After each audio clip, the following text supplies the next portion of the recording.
Colorado College Tiger Playoff Hockey starts now. Brought to you by Team Chevrolet and News 13. With the voice of the Tigers, Jeff Thomas. Back to Andrew, high center in the zone. Now he looks down low, comes to Noah Clark, skate, stick, shot, goal, Peters! They met only one time before this season. The Tigers won and tied at Duluth, but now they face the Bulldogs at the WCHA's Final Five by virtue of the Dogs' win last night over North Dakota. We haven't seen Duluth since the middle of October, or the third week of October, and they picked up a couple guys that got eligible. They're a pretty good hockey team. We were just able to do very well. It'd kind of be hopefully a springboard into future things, i.e. the regionals and hopefully beyond that. It's huge after winning WCHA championship the regular season. It's just, first of all, CC never won that cup, and it's named after Broadmoor. It's called Broadmoor Cup, and it's kind of started here, and CC never won it, so that's one of those things. And second of all, it's just this is a time to get on a roll, and since Denver we kind of been on a roll a little bit, and maybe had a little ups and downs, but always managed to win. Rebound goes to Canzanello, up the far side to Noah Clark to Cena. Coming in one-on-one against the freshman Hansen. Gets around him momentarily and then is steered to the far side. Centers it down low to Joe Collins, deflected for a goal! Yes, the Tigers always have managed to win, especially down the stretch. But Pricing will come back to Peter, who controls the puck, looks inside, fakes the shot, goes to Canzanello, back to Peter. Here's the one-timer. And after the playoff sweep of Anchorage, the Tigers have another championship trophy in mind, the Broadmoor Trophy, one they have never won. But they'll take on the Minnesota Duluth Bulldogs today at this Xcel Energy Center to start that climb to the Broadmoor Trophy. A win today over Duluth, and then a win on Saturday night brings in the Broadmoor Trophy. It starts this afternoon. And it does start this afternoon. The Tigers are back to work. Welcome to CC Tiger Hockey, brought to you by News 13 and Adelphia Cable Channel 6. I'm Rob Naiman along with Brian Allen. The last time we saw the Colorado College Tigers was last weekend here in Colorado Springs when they completed a weekend series sweep of the Alaska Anchorage Seawolves. And just 17 hours ago, Minnesota Duluth disposed of North Dakota. Brian, Minnesota Duluth, a very hot hockey team in their last 14 games. They've compiled a record of 10-3-1. And the Tigers haven't seen them since October. Do you think that's going to hurt the Tigers at all? It might hurt them, but they've been on such a roll lately, it might not be a problem. Watching that game last night against the Sioux, as we know, are a very strong team. But Minnesota Duluth, they hung in there and they scored that late goal to take that game over. A lot of people didn't think they would be here, but they showed a lot of resolve making it to this point. And it's tough. They've played 5 games in 8 days. Their legs have got to be a little bit tired. Do you think, how important is it for the Tigers to come out and score a couple of goals early? I'd say so. You got to take the wind out of their sails. They're still on a high from their victory last night over the Sioux, so I think that's a very important aspect of the game right there for the Tigers to get out to that quick start that you mentioned. Well, the Tigers are well rested. They haven't played since last Saturday. They're going to be a little shorthanded, though, on their D-core. No Jason Joseph. That could hurt them, Rob. Jason doesn't get the kind of press that a Tom Pricing or a Joey Cullen gets, but he is crucial to their penalty kill. He does a lot of stuff in the back protecting McElhenney. They will miss him. And Weston Tardy will take his spot along with Richard Pettio on that second D-core line. Well, we got to take a break, but stay with us. We'll get you ready for the Tigers and Bulldogs coming up after this. On location, E.T. is there. On the set, E.T. is there. So if you can't be there yourself, watch the show that is. At the Emmys, at the premieres, at the season's biggest events, E.T. is always there. Entertainment Tonight. Weeknights at 6 on TV 13. Hi, I'm Allison. I'm Deanna. Carolyn and Alex from Springs Ranch. Fat Rob. I'm Danielle. I'm Dustin from Colorado Springs. And I love Adelphia Cable because I like Stars Encore. Lifetime Channel for Women. I do. My favorite channel. Comedy Central. ESPN and Sports Center rocks. And our favorite show in Adelphia is MTV. We love the Disney Channel. My favorite network is Cartoon Network Powerpuff Girls. I don't really have a favorite show. I like all of it. The Colorado Springs World Arena Ice Hall, home to figure skating, hockey, and speed skating world and Olympic champions. You can learn to skate on the Olympic-sized ice in a small group setting. Our classes are designed for skaters at every level. We also offer learn to play hockey and toddler parent classes. For information, call 477-2152. Go online to worldarena.com or visit the ice hall today and learn to skate at the home of champions. Hi, I'm Don Bates of Don Bates Insurance, your area Safeco agent. You know, it's important to consider local representation when buying auto, home, or business insurance. Of course, you can get it by mail order or from the employee of some big company, but at Don Bates, you have an independent agent representing great companies like Safeco. You get local attention from people who really care. We've been in Old Colorado City for 43 years, and we'd like to represent you. There's a misperception in the car business that the only way to motivate salespeople is to pay them based on how much they charge for the vehicle. Not at Team Chevrolet or Team Honda. We changed all that 9 years ago when we introduced our exclusive only price philosophy. Our salespeople don't set prices. They're paid on how they treat the customer and not on how much they charge for the vehicle. So they're motivated to spend their time talking about the product and not arguing about the price. Team's exclusive only price. It works. It's the original, the best, and it's free. The Home Builders Association and News 13 invite you to the 45th Annual HBA Home and Garden Show, April 4th through the 6th at Chapel Hills Mall. Don't miss this free 3-day event featuring nearly 200 displays. Ask the experts about landscaping tips and much more. Kids will love visiting the Easter Bunny, and you can register to win $2,000 in appliances from Appliance Factory Outlet. The HBA Home and Garden Show at Chapel Hills Mall, brought to you by News 13 and these sponsors. Welcome back. Well, the Tigers actually had a Thursday night off in the WCHA Final Five. Last night, the awards were handed out. Peter Sena, Player of the Year, Tom Pricing, Student Athlete of the Year, and Joe Cullen was named Defensive Player of the Year. And the extra day off will definitely be helpful for the Tigers. Absolutely, I think so, Rob. As we said, Duluth is coming off that game. We'll have to see if the Tigers are cold at all, if they're a little bit rusty, but a team of that caliber with all the talent they have there, I don't expect there to be much of a problem for the Tigers. It's time for hockey, Brian. I'm looking forward to it. We're ready. All right, coming up, it's the first period between the Tigers and the Bulldogs right here on Adelphia Cable Channel 6. We will see you after the first period. We'll get you all caught up. Jeff Thomas will call tonight's game on Adelphia Cable Channel 6. Enjoy the game. Tigers and Bulldogs coming up right after this messages. Still there, oh, say does that star-spangled banner yet wave for the land of the free and the home of the brave? Well, welcome back to the Xcel Energy Center.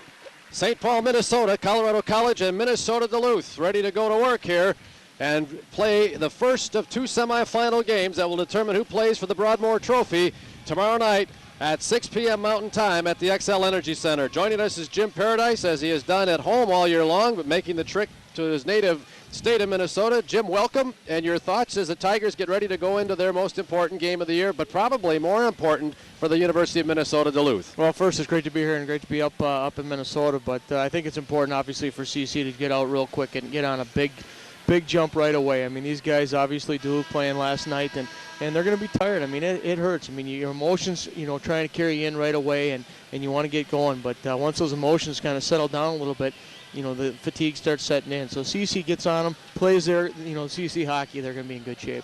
Looking at the head coach, Scott Owens. Moments ago you saw Scott Sandlin, and now you're looking at the Tiger huddle, focusing in on what is today's most important task, getting off to what Jim said is a quick start. Duluth is playing, Jim, to make the NCAA field. They're sitting number 21 in the pairwise. They have to win this tournament to have any shot of getting in. Well, it's very important to them. I mean, it's important to any team right now. Obviously, for Colorado College right now, you got to win to get to that next level, the WCHA playoff championship, the Broadmoor Trophy, something they haven't won in the past. But for Duluth, right now, they're playing for the end of the season. I mean, this could be the end of the tournament for them. And you obviously want to play. And it's nice to play in the WCHA finals, but you want to get into that NCAA tournament. Well, this is the first time they've been here in 5 seasons. They're playing for a spot, as we mentioned, in the NCAA tournament. That's the kind of pressure the Tigers are going to be facing from this team, whether it's tired or not. Well, and that's exactly right. And these guys know darn well. I mean, they play 2 nights in a row. I mean, you do it during the season. So I mean, it's a little earlier game, but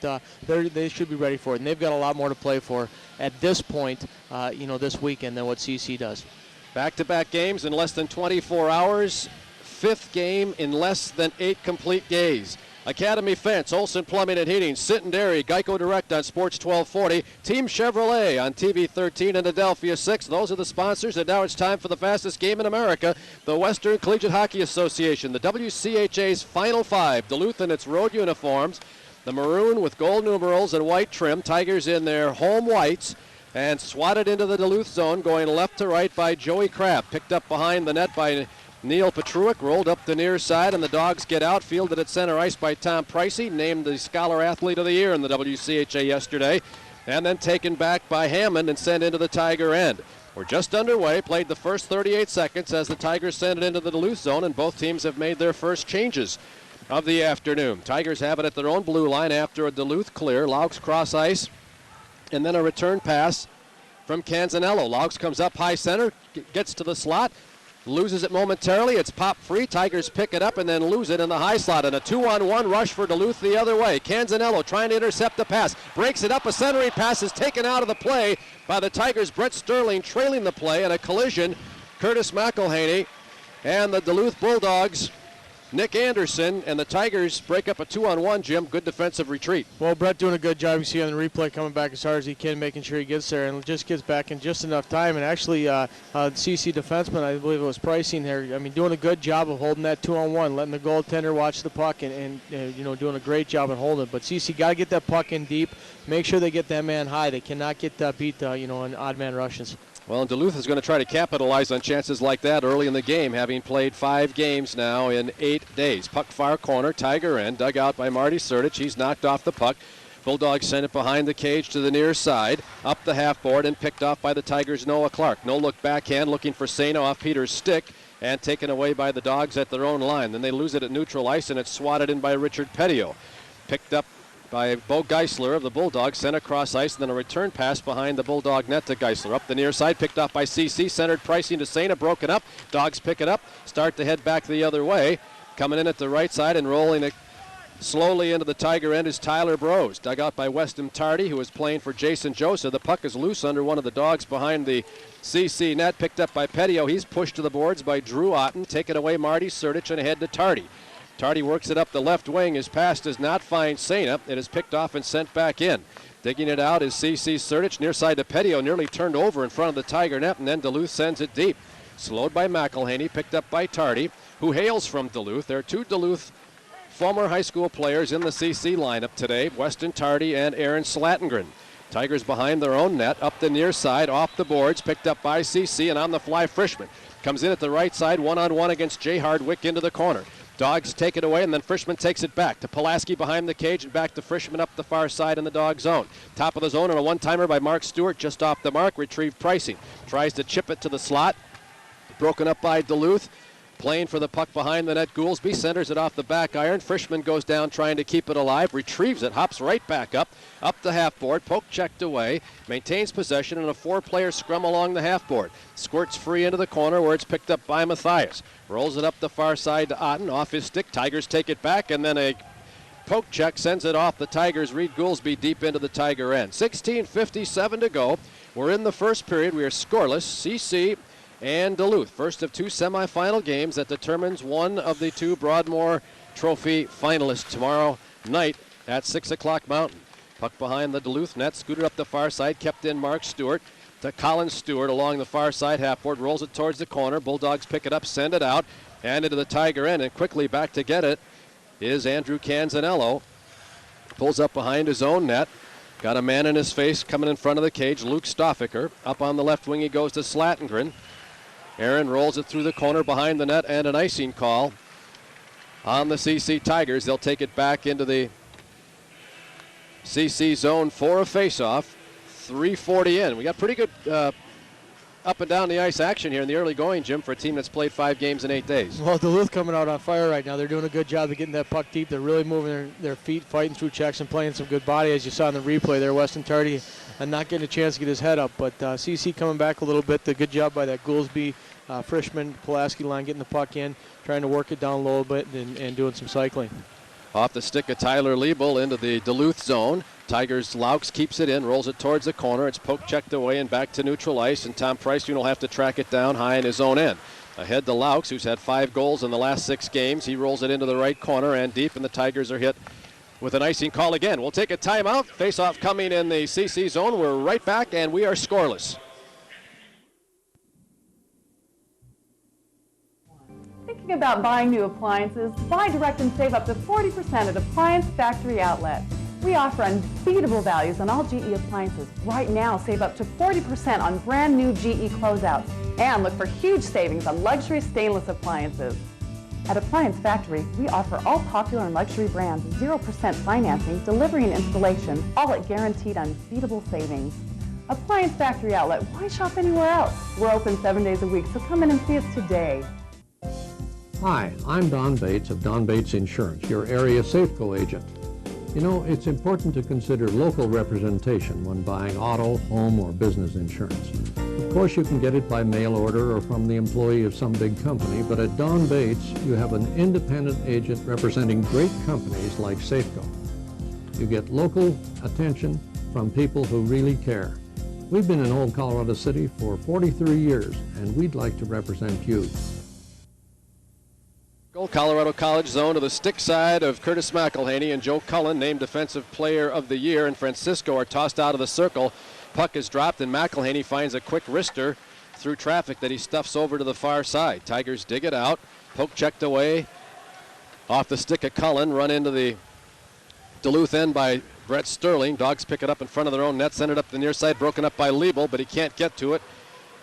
Drew Otten does, comes in to the left side, wrist shot, wide of the mark, up the far side on the rebound, kept in by Geisler, down past Lassard, who had the game winner for Duluth last night.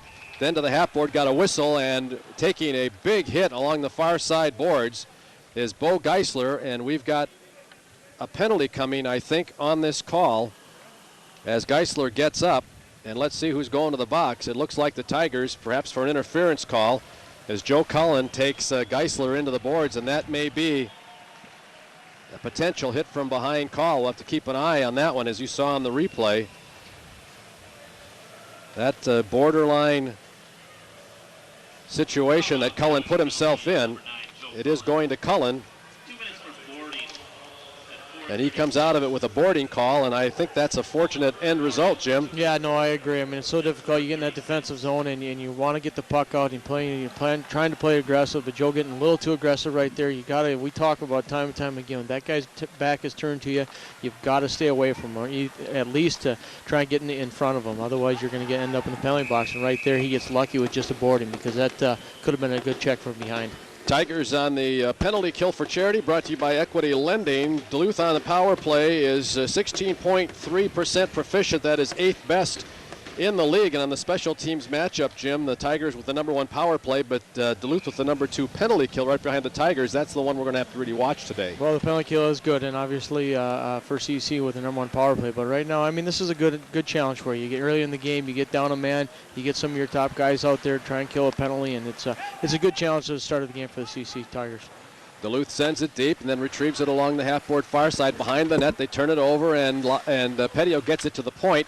It is kept in, centered, picked off Pulaski. Tigers come back 2-on-2 shorthanded, but Pulaski loses the puck, picked up and brought in, then Pulaski breaks it up again off the stick of Tim Stapleton, one of the top rookies in the league and Duluth's top scorer. Stapleton with 13 goals, 28 assists, 41 points, and he's got the puck and he's in the slot. He's got his shot, and it's knocked down by McElhaney. May have even deflected off the stick of Nick Anderson into the corner. We got a whistle, and we got another penalty. This one is going to go against Duluth, though, and the Tigers now will go 4-on-4 for the next 56 seconds. And for a team that has played 5 games in 8 days, 4-on-4 is not a situation they want to be in. No, you definitely not. It looks like it's going to be TJ Keg going in for interference. And that power play, it's so difficult, especially as a forward down low. You can probably see it here on the replay, but he gets a chance, and he's, I think, holding the stick or goaltender interference. You can see him come right there behind Curtis McElhaney and give him a little bump. And we talked about before, you got to stay out of that crease, especially on the power play. You don't want to give your team an opportunity to be on the power play and take them off, especially at this point in the game. TJ Keg, you got a good look at him on the monitor there just a little while ago. 8 goals, 15 assists, 23 points. Now, that doesn't sound like a lot, but he's only played 22 games because he was not eligible until after the start of the year. Now they get in 2-on-1. They got a shot, and they score. Neil Petruick, the defenseman from Regina, Saskatchewan, draft choice of the Ottawa Senators, 6'1", 180-pound sophomore, slipped behind the Tiger defense, got a nice feed from the right circle, and Duluth has a 1-0 lead with a power play goal. Well, CC right now struggling a little bit. You can see him fighting the puck. Penalty kill there for a minute. You can see him trying to get the puck in the zone and trying to get it out, but we're not able to. But right there, just a bad play by CC in the neutral zone and not man-on-man coverage. And defenseman, as a winger, you got to make sure you're covering that defenseman. Peter Sander right now, they're puck staring a little bit, lets the defenseman slip behind, and a great shot for the goal. 4-on-4 goal, 1-0 for Duluth. And the Bulldogs take a 1-0 lead. Petruick getting his 6th of the season. Luke Stoffaker picks up his 10th assist, and Brett Hammond picking up his 8th assist. Goal coming 5:57 in. And the puck now in the Duluth zone, 4-on-4. Tigers will go on the power play shortly here. Up ice come the Bulldogs to the neutral zone. Poke checked away, gathered in by Aaron Slattengren, and now the penalty over. Tigers on the power play. Dish to Joe Cullen, got a shot and a big save by Anderson. Cullen really got a bit of starch into that shot. And Anderson had to react quickly on the right side with the stick. Tigers behind the net, roll it up the near side of the point, kept in by Canzanello towards the corner, swatted out of the zone, and the Tigers will have to track it down. Colorado College is only 1-3 in semifinal appearance games. This has always been the toughest game for them. They lost only once in a consolation game. They're undefeated in the play-in game. Here's a shot that Anderson grabs and hangs on to right from the heart of the slot. Brett Sterling down low, Noah Clark down low, and the Tigers starting to apply some pressure on the man advantage, Jim. Well, they're working the puck a little better, and they finally got that top power play unit out there moving the puck a little bit, but Noah Clark doing a good job. You can see on the replay here coming out, loses it, but goes right out the front, and Bryson gets a good shot on net. And it's going to be so important for CC to try and get some shots in net. Duluth's got good goaltending. Shoot the puck, try and get some guys on there, maybe run into the goaltender a couple times here and there, knock him off his game, but going to be important to get shots.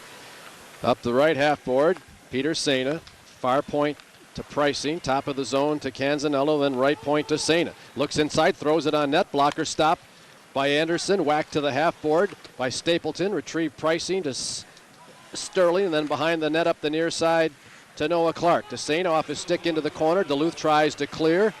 And they do bring it to the blue line and out. Duluth killed all penalties last night, did not allow North Dakota a power play goal. They did not score first. They scored the game equalizer in the first period and then won it in the final 5 minutes against North Dakota here last night.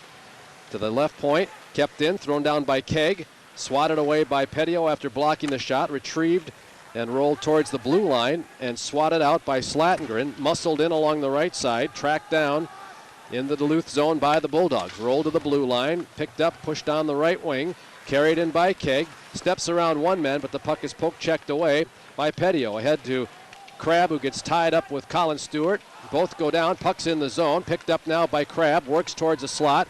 Now one hands it behind the net, still in control. Center's man open, and Slattengren bangs it off Anderson. He was all alone in front, couldn't finish. Big stop by Anderson. Tigers are buzzing. Picked up right point by Crabb through the corner.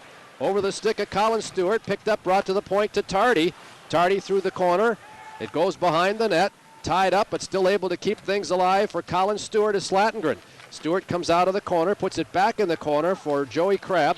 Battling against Hardwick up the far side in front of the referee, Don Anderson. Petio picks it up, has it poke checked away, maintains possession, sends it down low, and it's picked off. Rolled up the near side, and brought out by Duluth. Then taken away in front of the Duluth bench and then lost by Slattengren. Bulldogs have it. Now taken away by CC. Joey Crabb's got a man open. Shot, and Anderson across the crease to rob Brett Sterling. Point blank range. And then another shot from the left side is broken up by Anderson. And the goaltending is hot for the Bulldogs as we go to a timeout. 1-0 Duluth. We're back in just a moment. Get physical and get rolling with Red Mountain Sports, your one-stop inline shop. Everything for inline hockey, aggressive, fitness, and recreation skates and equipment. The whole family will enjoy a wide variety of sporting goods with friendly and knowledgeable service from Red Mountain Sports. Plus, everything you and the kids need for hockey, soccer, lacrosse, disc golf, even the hottest mountain and snowboards, as well as fitness, boxing, and yoga. Get physical with the whole family at Red Mountain Sports, 627 West Colorado. We don't cheer the timid, the meek, those content with their 15 minutes of fame. We applaud the dreamers, the adventurers, those who dare to soar above horizons. For only those bold enough to chase dreams are the ones who catch them. WrestleMania, the showcase of the Immortals. Live March 30th on in-demand pay-per-view. Back to action here at the Xcel Energy Center. Tigers win the draw. Top of the zone. Shot deflects wide of the net. Bounces off the end boards. Loose behind the cage. Joe Cullen trying to dig it out is held up by Francisco. Now Sterling helps. Sends it out front. Here's a man open, but it's poke checked off his stick before the Tigers. Tyler Liebel can pull the trigger. Loose behind the net. Dug out by Geisler up the far side. One-handed to the point. Kept in by Joe Cullen. Muscled past him, but still loose at the blue line, taken away by Liebel and then retrieved by Cullen, who sends it diagonally through the zone into the right corner. Anderson way out of the net, sends it up the near side, fished out by Sterling, thrown down low, intercepted. The outlet pass is blocked. Dogs retrieve it, get it to neutral ice, and they break the other way. Potential 3-on-2, now a 2-on-1. Centered, but the diving effort across the crease, or across the slot by James Laux, breaks it up. Tigers head the other way. Dumped in on the left wing. Petruic to it first, overskates it. Tigers pick it up, loose in a corner. Canzanello down there battling with Junior Lassard. Getting help by Trevor Frischman, and a whistle freezes the puck with 9:36 left in the first period. Duluth with a 1-0 lead. Well, Duluth's having some opportunities here on those odd man rushes. CC right now in that neutral zone are trying to step their defensemen up and getting a little bit out of position. The forward not coming back to help out, and we've seen it twice now, odd man rushes where they have an opportunity, but a great play by James Laux right there to break up the 2-on-1. Pass comes across, the guy wide open there, but he does a good job, as you see here on the replay. A nice diving effort by Laux to stuff the puck into the corner. Now back to live action. Puck at the point, sent down low. Anderson goes down to one knee to steer it to the near side, and a good long reach by Goolsby keeps it alive in the corner in front of Hardwick. Dug out behind the net by Evan Schwabe and rolled to neutral ice. Tigers break it up in front of the penalty boxes near side. They hold a 6-2 shots on goal advantage, but Duluth leads the game 1-0. Mathias takes it back into his own zone. Cross ice to Hardwick, to Schwabe, and deep into the Tiger end. Petio will track it down. With 9:03 left in the period, he's knocked off his skates. Puck comes to the near side, and a penalty coming with 8:58 left in the period. Tigers with a 6-2 shots on goal advantage, as I mentioned, and a penalty coming to Duluth as the Tigers will go on the power play. We're going to have a slash here coming against Duluth, and it's going to be nice for CC. You can see Richard Petio coming around the corner, and I don't know where the slash was, but he kind of tripped him, or not sure what the call was, but looks like he's again for a slash. Yeah, you're right, it's a slash. I don't know where the slash came, though. After looking at the replay, a little confused, but the penalty's a power play is a power play, especially when it's when you're going on the man advantage. Tigers, who had 2 power play goals against Anchorage to make that unit become a little more healthy, now go on the power play for charity a second time today. Olson Plumbing and Heating, Whitney Electric, CNC Sand and Stone, Hoff and Lee Real Estate. Put money in the coffers of charity every time the Tigers score a power play goal. CC sends it deep, and Anderson takes it off the end board and sends it back in. Tigers have lost the first 31 seconds, and now McElhaney turns it over shorthanded, trying to set the Tigers in transition. The Bulldogs come down shorthanded, roll it behind the net. They were awfully good on the penalty kill last night. As we mentioned, North Dakota didn't really get a good sniff at the net on the power play, even when it came with 1:30 left in the game and they were on 6-on-4. Tigers bring it in, turn it over. Geisler clears it out. Peter Sena twice now in the last 2 penetrations to the Duluth zone has been unable to set up the power play. He'll try again. Coming through the center ice faceoff circle. Comes in high center, left point. Leaves it there for Sterling. Throws it through the end zone, up the near side. Noah Clark waits for it. Controls with the skate. Sends it through the corner to Sena. He and Sterling tangle up behind the net. Sterling goes down on top of the net. Now we got a whistle. And I don't know if the goalpost became dislodged or what. Well, it's going to be a high stick. He's not going to call it, but you can see I don't think illegal he's use of the stick. Call the penalty. But I mean, Sena and Sterling are battering behind the net here, and you can see the stick from the Duluth player go underneath his arm and come up into Sterling's face and kind of put him on. He kind of loses his stick here at 26, and it gets up underneath Brett Sterling's face, and he goes down. And I think one of those situations you're trying to more or less draw another penalty than do anything else. But CC's got to get that puck in and start moving around. Puck free behind the CC net. Tigers have but 33 seconds left on the power play. Do not have a shot on goal on this man advantage. Thrown through the end zone up the far side. Slattengren behind the net to the near side. At the half board, 4-player battle. Pushed to the point. Kept in by Mark Stewart. Slides it into the corner. Fumbled. Pinned to the boards. Liebel. Dogs pick it up. Clear it out. And that will effectively do in power play chance number 2. Duluth leads with 7:01 to go in the first period of play. Rolled up the far side. Tigers intercept but cannot center. Bulldogs pick it up. Chip to the blue line. Tigers try to keep it in, but Laux loses it. And the Tigers are offside. We'll take another timeout. 6:51 left. 1-0 Duluth when we come back. The inner workings of modern heating and cooling systems. Finely tuned technology that could be your new career. According to the Bureau of Labor Statistics, jobs in heating and air conditioning are expected to increase up to 20% through 2008. With my professional training, I'm in a steady career I really love. Best of all, I get to work both indoors and outdoors. Call IntelliTech Colleges at 632-7626 for information on a solid career in heating and air conditioning service. The Colorado Springs World Arena Ice Hall, home to figure skating, hockey, and speed skating world and Olympic champions. You can learn to skate on the Olympic-sized ice in a small group setting. Our classes are designed for skaters at every level. We also offer learn to play hockey and toddler parent classes. For information, call 477-2152. Go online to worldarena.com or visit the ice hall today and learn to skate at the home of champions. We're back to action here at the Xcel Energy Center. Duluth with a 1-0 lead, and they have the puck behind their own net. Slowly coming up the left wing. Hardwick chips it towards the Tiger end. Off the near side boards, fished out by CC in front of the penalty boxes. Long lead broken up at neutral ice, but gathered in by Colin Stewart. Comes in at the left point. Scoots around one man into the corner, loses the puck, and then the Bulldogs backhanded up the near side off the stick of Ryan Garris. Tigers keep it alive. It goes behind the net, slowed by Anderson. Rolled up the far side, backhanded and out. Tigers deflected at neutral ice. Tardy picks it up, cannot make the pass. Bulldogs come in. High center in the zone, launch, blocked by Petio. Rebound comes to Slattengren up the near side and chipped out by Crabb, and then picked right off again and sent deep by Nick Anderson. Puck loose behind the CC net, overskated for a moment by Tardy, ahead to Crabb. Joey's tied up, loses it. Dogs try to send it in. Joey fights through it and uses a skate pass to set himself in transition ahead to Slattengren just off his stick. He goes to dig it out in the corner, brings it behind the net. We got a collision up front as Anderson takes the cage 360 degrees, making it look more like a revolving door than a goal cage with 5:46 left in the period. Well, we talk about getting to the goaltender. There's no reason not to try and get in there and frustrate him a little bit, especially he's been hot so far. But Joey Crabb, we got to talk about him real quick. I mean, doing a great job on the boards, getting the puck out, battling two guys, as you said, using his foot to move the puck forward and really battling. So it's nice to see Joey. You can see him on the boards here. Takes a big hit, stays up, and he works hard. Keeps the foot, gets the foot out there, keeps the puck down, and keeps it moving. He's had two tremendous shifts back-to-back here. He really has, and he's been working real hard, too. Picked up by Pricing off the draw, and he launches from the blue line. That causes Anderson to think a little bit. Knocks it down. Rebound comes to the corner. Tigers dig it out.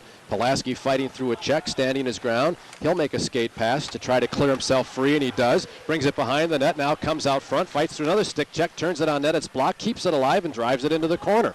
Third and fourth line playing the best right now for CC. In this game's first period, 5:19 to play. Tigers send it back deep after the Dogs clear. Dug out by Geisler, puts it behind the net near side. Rolled out of the zone by Hambly. Tigers pick it up at the blue line, send it right back in. Hambly will track it down in the far corner as the Tigers make a change, approaching the 5-minute mark left in the first period. 1-0 Duluth. 4-on-4 goal for Neil Petruick, sophomore defenseman from Regina, Saskatchewan. Dogs bring it high to the Tiger end. Shot is launched by Junior Lassard, blocked by Canzanello. Rebound tracked down behind the CC net by the Tigers' James Laux. He's turned around by Lassard, puts it on the left wing. They'll try that side, and out it comes to Sena. Sends it ahead looking for Serdich. It's picked off by Tyler Brose of the Bulldogs. Battle for the neutral zone control. Goes the way of James Laux, looking up the near side for Serdich. Marty can't control it, but does block Petruick's attempt to send it in. Taken away at neutral ice by Lassard, tries to send it in, and Serdich picks it off. Marty comes up high center, wraps it around one man. Anderson will slow it in the corner and backhand it behind the net up the far side. Noah Clark trying to dig it out in the corner. Makes a skate pass to himself behind the net, tries to center, it comes off the back iron, he retrieves it, comes to the slot, tries to get a shot off, it bounces right off of Anderson. He was screened, taken down, one of the Tigers by Francisco, the captain of the Bulldogs, and Petio's efforts to free up the puck results in another power play chance as Francisco will head for the box. Well, CC is so tough to defend against in that offensive zone because they throw everybody at you. They'll throw their defensemen in, get the wingers to come up high, and right there you can see Richard Petio coming down low and trying to get it in the corner and get a little hook, but it's so hard to watch it, to defend against that defenseman coming in, especially as a winger. You're kind of trying to watch where the puck is, and he tries to slide behind you. So CC doing a good job trying to get in there, get everybody involved, and get some shots on net. Oh, when you have defensemen that have playmaking skills like forwards, you're right, it makes it very difficult for you to defend. And CC does. I mean, you always see Andrew Canzanello, Petio, Laux. Obviously, you're saying Laux has 5 goals in the last 6 games. These guys get involved in the offense, and it's a big key to Colorado College's success. Bulldogs win the draw, send it deep into the Tiger end, fished out by Mark Stewart. He'll come up the right wing boards, one of a half dozen players from the state of Minnesota in the lineup today. The pricing in the mix, and 2 Stewarts, Frischman up the near side, Canzanello from Rochester, Minnesota. Tigers well represented from this land of 10,000 lakes. Up ice comes Tyler Liebel, backhand on the far side to Colin Stewart, passes behind him. Laux keeps it alive. Can't maintain possession though, and the Bulldogs get it out, and for now a second consecutive power play, and I think we're looking at about 2 minutes and 40 seconds. The Tigers do not have a shot on net with the man advantage. Well, they finally got one launched, but it was a long shot just to try to make something happen, and the Dogs clear it out after Anderson makes the stop. Rolled up the near side, gathered in by Noah Clark. Noah ahead to Peter Sena, gathers it in, then goes to Canzanello, launches from the blue line, kick save into the far corner by Anderson, tracked down and rolled to neutral ice by Duluth's Luke Stoffaker, tracked down by Canzanello. Andrews going to come in high center, puts it on the right wing for Sterling, right point through traffic, far side to Pricing, looks at the net, now into the corner. Noah Clark behind the net, near side to Sena, up top to Canzanello, back to Sena. Sena looks inside, now down low to Noah, comes up top of the circle, far side to Pricing, is one-timer knocked down by the defenseman, Steve Check, for Duluth, and cleared out. 22 seconds left on the man advantage. Tigers still trailing 1-0, and they come up ice with Noah Clark through the center ice logo of the Minnesota Wild. Loses control of the puck, swatted away by Hammond. Picked up by Canzanello, turns it over. Poke checked away by Noah Clark, still picked up and sent down low and deflected. Almost a shorthanded goal for Hammond from Stapleton. Tigers roar up, penalty is over. Sena through the circle, Sena behind the net. Sena tries to turn it on the cage, wraparound style, it's taken away. Sterling takes it back, pinned to the boards, and retrieves it. Now he's marching in. He's tied up alongside the cage. Got a whistle, Anderson covers up with 1:46 left in the first period. We'll go to a timeout. We're back for the remainder of period number 1. Duluth 1, CC nothing. This is Tiger Hockey. It's Arby's new Italian beef and provolone. Oven roasted beef marinated in Italian seasonings. What are you eating today? Adelphia has something for every member of your family, but if you're not getting Adelphia digital cable, you're not getting the best Adelphia has to offer, like the cutting-edge music of MTV2 and the outrageous stars of MTV Jams, the beat of VH1 Classic, and the rhythms of VH1 Soul, the spirit of great American country and VH1 Country. Get the most from your TV. Call today and upgrade to Adelphia Digital Cable, the best Adelphia has to offer. Okay, oven mitt. Look, it's Arby's new Italian beef and provolone. Oven roasted beef marinated in Italian seasonings. What are you eating today? No. Face off in the circle, far side. Bulldogs come up with it. Behind the net, playing 5-on-5. And coming up the left side. Gathered in Francisco, chipped to neutral ice, broken up by CC, but it still is dumped into the Tiger end. Canzanello wheels in front of one man, that's Lassard, has it poke checked away, retrieves it. Puts it on the right wing, reaching back for it, but not able to get it. Colin Stewart, and it's sent in by Tyler Brose.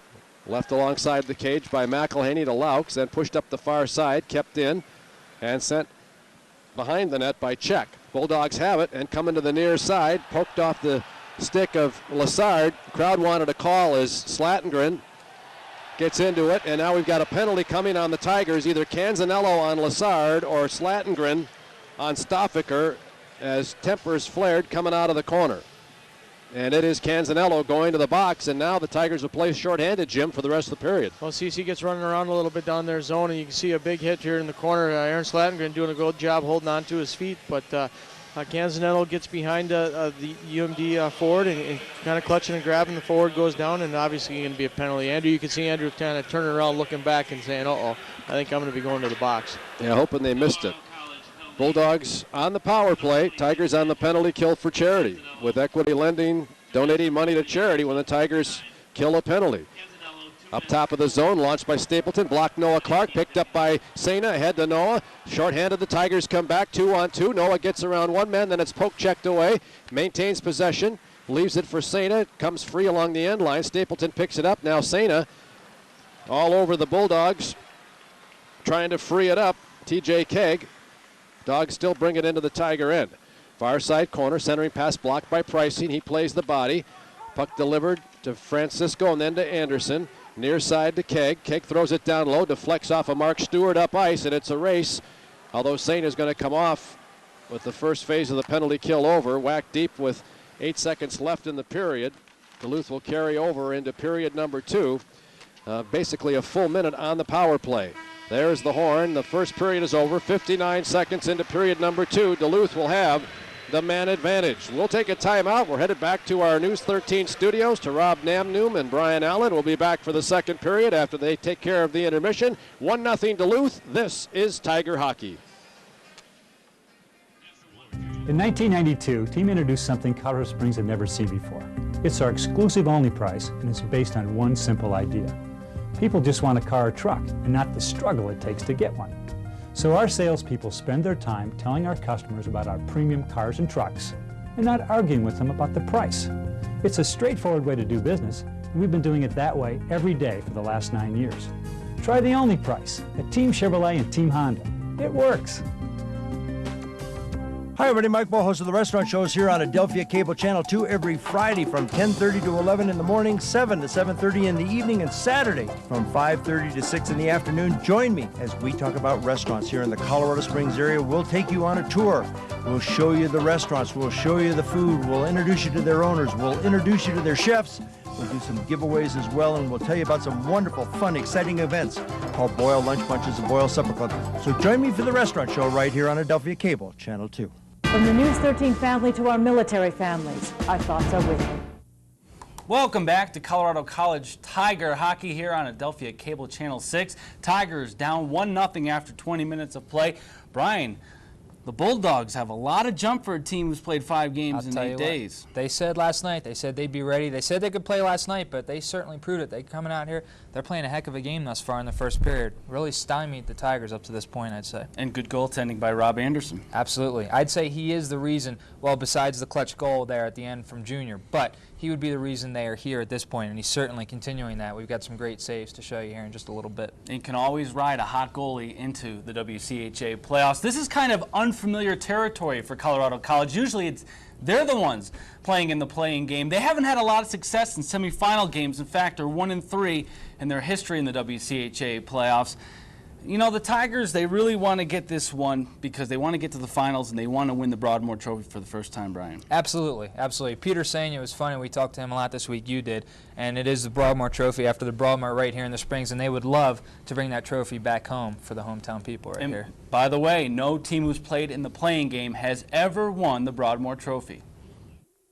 I mean, it's almost unusual for us because both years I've been here, we always had to play that game, and it's not that easy to play on Thursday night and then come back and if we win, I mean, which is kind of a pretty big pressure because, you know, those teams in WCHA are never bad. You know, it's so close that really 15 can beat easily first team, but we end up winning both of those in past 2 years, and this year I think it's just gonna be a lot easier because it's the regular schedule Friday, Saturday, and we just have to make sure we are ready for the Friday game and give 100% or even more on that day. Yeah, you know, we haven't even attended it the last 2 years because we've had to play on that 4 or 5 game that night. So it's gonna be nice to kind of be able to sit back and take that extra day and just relax and get to watch that 4 or 5 game and, you know, see who we're playing. Pricing. The Tigers are well rested. They actually left a day early because of the snowstorm that came into Colorado Springs here earlier in the week. So they had an extra day. A lot of guys from Minnesota got an extra day at home. They didn't skate bad in that first period, Brian, but they had a couple of power play chances. They couldn't get the puck in the back of the net. And they took some silly penalties as well. You're going to see Joe Cullen push one of those guys head first into the boards, and that really could have been avoided. It didn't lead to a Minnesota goal, but coming right off of the power play, that's when Minnesota put in their only goal of this period. So CC's got to really clean up their act a little bit unless they want to find themselves down 1-0. Of course, if Minnesota keeps playing like this and Mr. Anderson, then the Tigers might have a tough game on their hands here. Could be a tough day. There's 40 minutes of hockey left. We're going to take a break. When we come back, we'll take a look at the first period highlights. It's the original, the best, and it's free. The Home Builders Association and News 13 invite you to the 45th Annual HBA Home and Garden Show, April 4th through the 6th at Chapel Hills Mall. Don't miss this free 3-day event featuring nearly 200 displays. Ask the experts about landscaping tips and much more. Kids will love visiting the Easter Bunny, and you can register to win $2,000 in appliances from Appliance Factory Outlet. The HBA Home and Garden Show at Chapel Hills Mall, brought to you by News 13 and these sponsors. The Colorado Springs World Arena Ice Hall, home to figure skating, hockey, and speed skating world and Olympic champions. You can learn to skate on the Olympic-sized ice in a small group setting. Our classes are designed for skaters at every level. We also offer Learn to Play Hockey and toddler parent classes. For information, call 477-2152. Go online to worldarena.com or visit the Ice Hall today and learn to skate at the home of champions. Here you are in a successful business or profession when you suffer a major loss. Now what? You've got banks to pay, bills to take care of, personnel who like that paycheck, vendors spreading stories, competitors like vultures, and customers who need attention. Well, Six and Geving can ease the pain, smooth the road, handle the claims, in essence, hold your hand through just about all that can hit you. First, however, you have to be a Six and Geving client. Six and Geving, when you're serious about business insurance.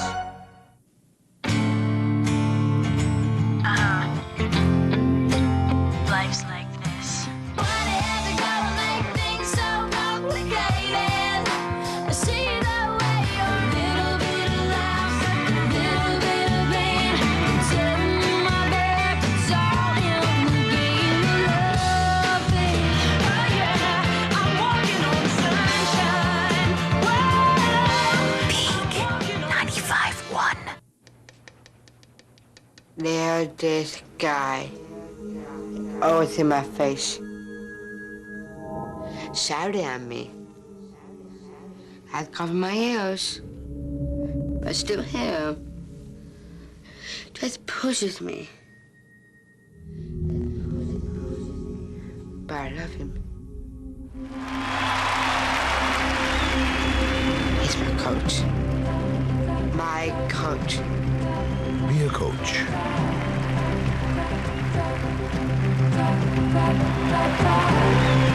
Be a fan. Be part of it.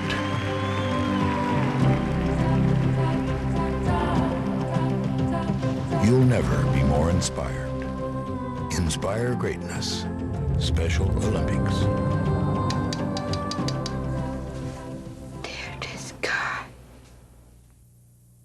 Welcome back to Colorado College Hockey here on Adelphia Cable Channel 6. It's been the Bulldogs who've been excelling here in the first period. Let's take a look at the first period highlights. Curtis McElhaney getting the start today in goal for the Colorado College Tigers. And Weston Tardy, welcome to the playoffs, Brian. Unbelievable. He's filling in for Jason Joes, and he's got to skate with his head up or things like that happen. That's Drew Otten laying the wood. And here's one of those first period penalties the Tigers took. Joe Cullen there for boarding.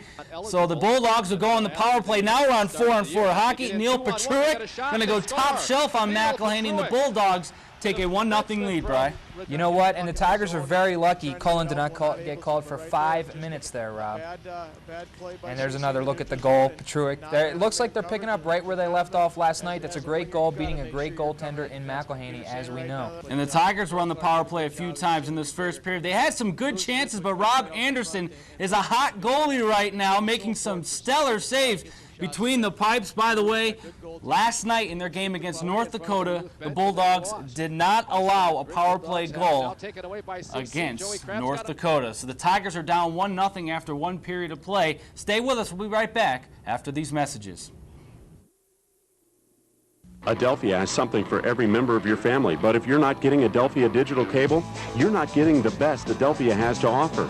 From the great Hollywood classics of the Fox Movie Channel to the artistic gems of the Sundance Channel and the Independent Film Channel, we've got the movies like no one else has. And with Trio, you'll be in front row for the biggest events in film, music, and theater.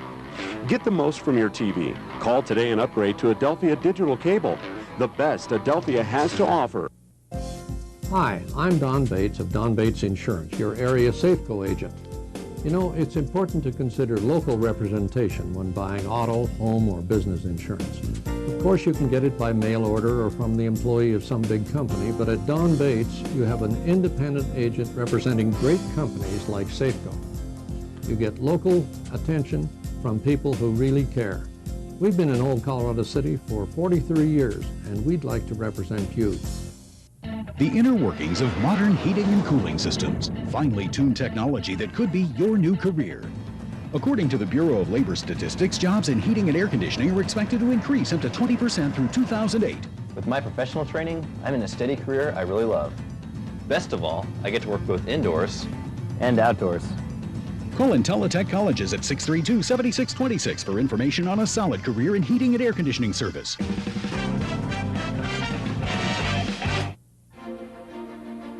News 13 tells the stories that affect you. With all the latest information on the community and in your surrounding area, News 13 will provide you with all the details of the latest breaking news with minute-to-minute reports. Join John Carroll and Kelly Schultz for all the news around your world. Vince Greco with sports and meteorologist Mark Nelson for the most dependable forecast. Watch News 13 weekdays at 5:30 and 10. All about your hometown. It's all about friends and family. It's all about the lives we live. It's all about the world at home. It's all about a place that we all share. And every little way we show we care. It's all about the lives we live. It's all about the world at home. It's all about your hometown. It's all about friends and family. It's all about the lives we live. It's all about the world at home. It's all about a place that we all share. And every little way we show we care. It's all about the lives we live. It's all about the world at home. You are the brightest and the best defending our freedom.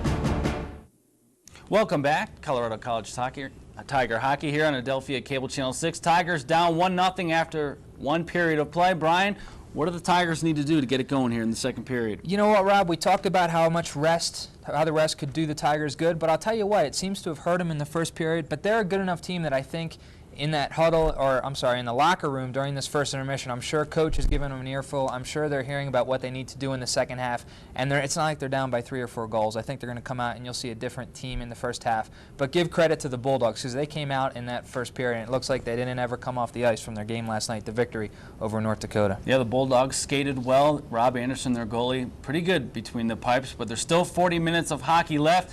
We think back to that DU series when the Tigers were down at DU by a couple of goals. They came back, they rallied back. This is a team with a lot of will, and this is a team who wants to win the Broadmoor Trophy. I'm going to say this a couple of times. It'll be the first time in school history if they do win.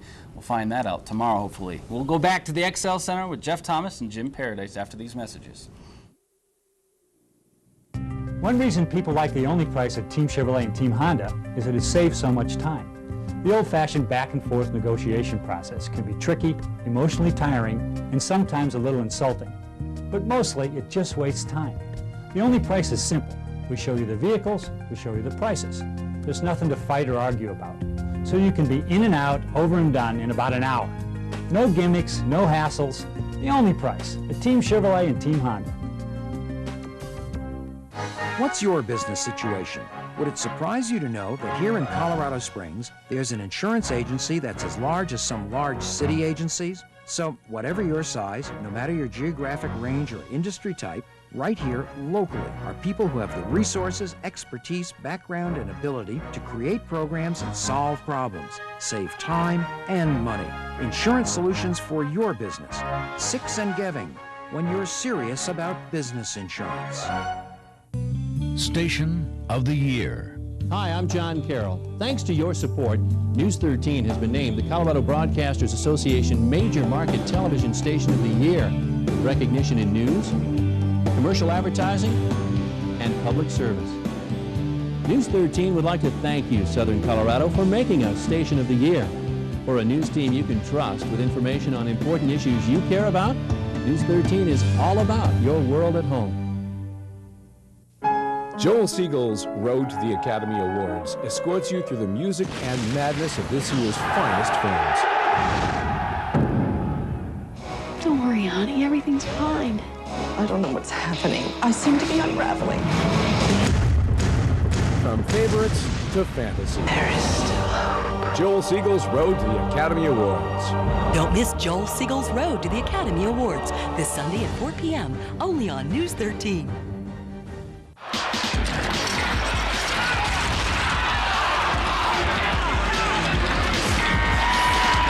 On the boards out there, guys. This is your territory, Grimson. Do your job. Grimson. Hello? Hi, honey. What? Now? All right. The itsy bitsy spider climbed up the water spout. Down came the rain and washed the spider out. Out came the sun and dried up all the rain, and the itsy bitsy spider climbed up the spout again. I love you, Daddy. I love you too, sweetheart.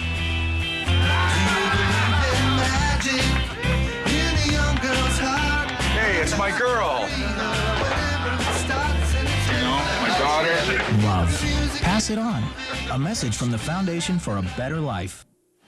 Welcome back to the Xcel Energy Center. We thank Rob Newman, Brian Allen for that second intermission, our first intermission report. And Jim, they touched on what Scott Owens might be talking about with the players in the dressing room. And primarily it's move the puck to open space and find room to operate because Duluth has really choked them off in the neutral zone and kept them pinned into the corners. Well, they're doing a good job as far as Duluth in their defensive zone. They're doing a good job as far as holding the bodies into the corners like you're talking about. But actually, watching some of the replays, CC had some great chances. Slattenger has a great chance right out in front. Brett Sterling has a great chance, and Anderson doing a good job. But CC's got to get some more shots on net, start controlling the play. Puck possession is such a key component to CC's success.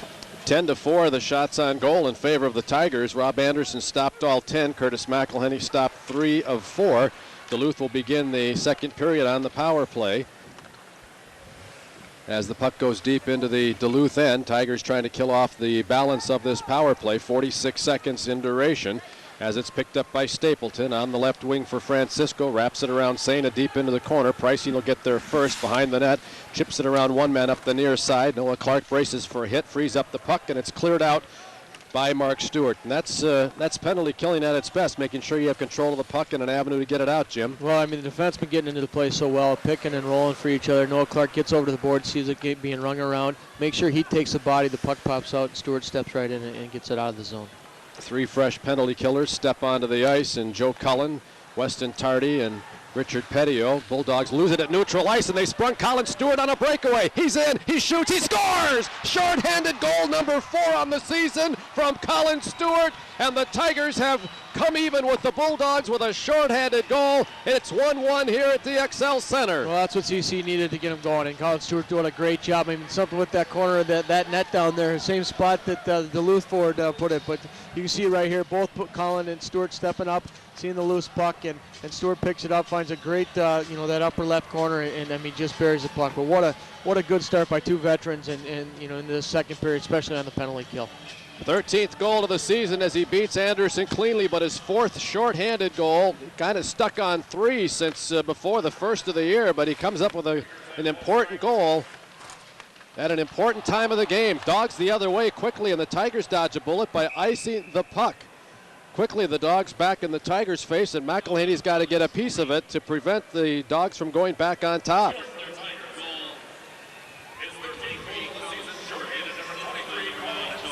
And a nice breakup at the blue line by Joe Cullen, who is the Defensive Player of the Year in the WCHA, and now we know why. Plays like that, picking up his 15th assist of the year. Faceoff will come far side circle after the Tigers ice the puck. Puck goes behind the CC net after the draw. Sterling tries to tip it out. It's blocked by the Dogs. Comes high in the zone, far side, backhanded out by Liebel. Sent in deep by Duluth. Tigers will go to dig it out. Canzanello behind McElhaney. Starts right, then comes left. Backhands it to Joe Cullen, who plays it on the tape. Brings it up the near side through the corner behind the net, looking for Liebel and Sterling. Brett has it. Works through 2 players. Comes out front. Tries to dish. It's knocked down. Puck loose behind the net. Kicked up the near side. Tigers backhanded into the corner. Bulldogs pick it up. Petruic, who has the Bulldogs goal, comes up through center ice. Left point, lets fly. McElhaney knocks it down, loses control of the rebound, and quickly is scrambled by the Tiger white-shirted defense to send it behind the cage and up the far side. Dogs keep it alive. They'll try to send it down low, blocked by Mark Stewart on a sweep check. Tigers get out. Long lead for Joe Cullen is ahead of him, and the Bulldogs pick it up, send it right back in. Into the right corner, off the dashers, slowed by McElhaney, whacked up the far side by Mark Stewart. Unable to keep it in. Duluth and the Tigers spring a 2-on-1 the other way. Liebel races, looks for Joe Cullen, puts it out of his reach.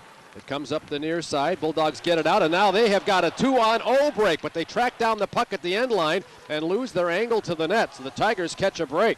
Dogs dig it out near side, bring it up high and out of reach, and the Tigers go the other way, 2-on-1. Colin Stewart fires, and he's over the crossbar and off the glass. Looked off Tyler Liebel, Jim, and then took the shot himself, but he was high and dry with a shot. Well, right now it's so important to try and get some shots on net, and you see that 2-on-1. It's never a bad play to make sure you get a shot on net, but you got to hit the net. I mean, he lets one go and misses wide, but both teams right now opening it up, and I think basically 3 odd man rushes for each team right there in the last 2 minutes. Kind of plays into the Tigers' hands, though, to pick up the tempo with a tired team. CC with the puck at neutral ice, taken away Geisler, ahead and backhanded in by TJ Kegg. He's the player who had the Junior A eligibility issue a year and a half ago that resulted in him sitting out a full year and a half rather than just 1 year on the transfer.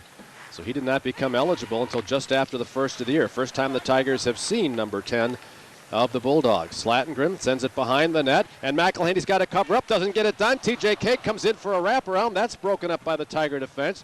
Tigers quick to help out their goaltender here, but part of that has been because of some breakdowns in communication on the ice. Dogs keep it in, swat it through the corner, and now Tardy gets it uncontested behind the CC net.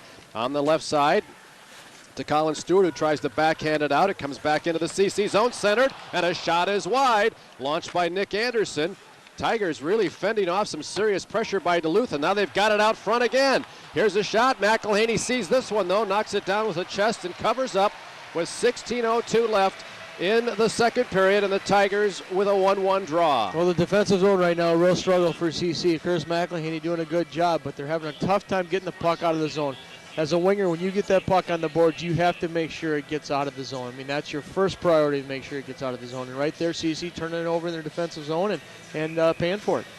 Well, I think we've seen today, not that Weston Tardy isn't up to speed, because he's a fine young player, a developing player who positionally is very sound, but we're seeing the absence of a Jason Josa that Brian and Rob alluded to during the intermission. And Jason should be back for the NCAA playoffs. In fact, we're told he's progressing so well that if this game or tomorrow's game was a must game, he probably could play. That's how fast he's come back. Tigers throw it to neutral ice. Dug out there and brought back into his own zone by Tim Hambley up the right side. It is not handled by Lassard. Canzanello gets it cross ice to Laux, ahead to Noah, then to Sena. Towards the Duluth zone, the Tigers lose possession. Dogs bring it in on the right wing. Francisco tries to launch, scuffed the shot. Tigers pick it up. Canzanello dodges one man. Got a man open. He has sprung a man to the net. Shot and a save on Noah Clark by Rob Anderson. Noah just couldn't quite finish, but also had trouble gathering the puck in and corralling the shot. One thing to get the man to open ice, but another thing to get the shot pulled off, isn't it, Jim? Yeah, I mean, there's no doubt about it. And Noah does a good job getting it up there, trying to go the same place Colin Stewart did, but trying to beat Anderson, but he makes a big save.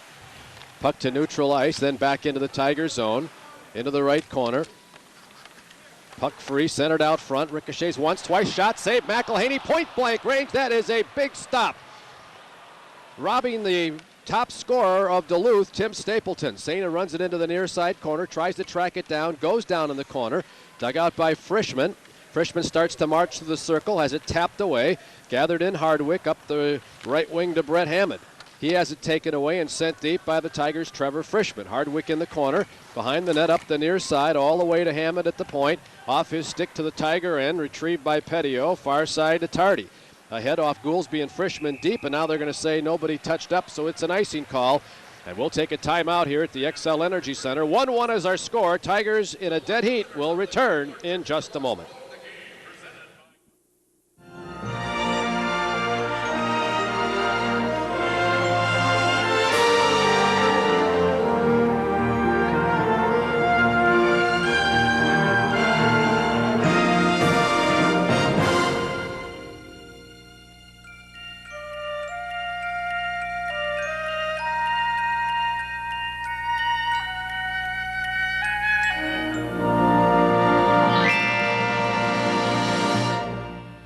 Colorado Springs World Arena Ice Hall, home to figure skating, hockey, and speed skating world and Olympic champions.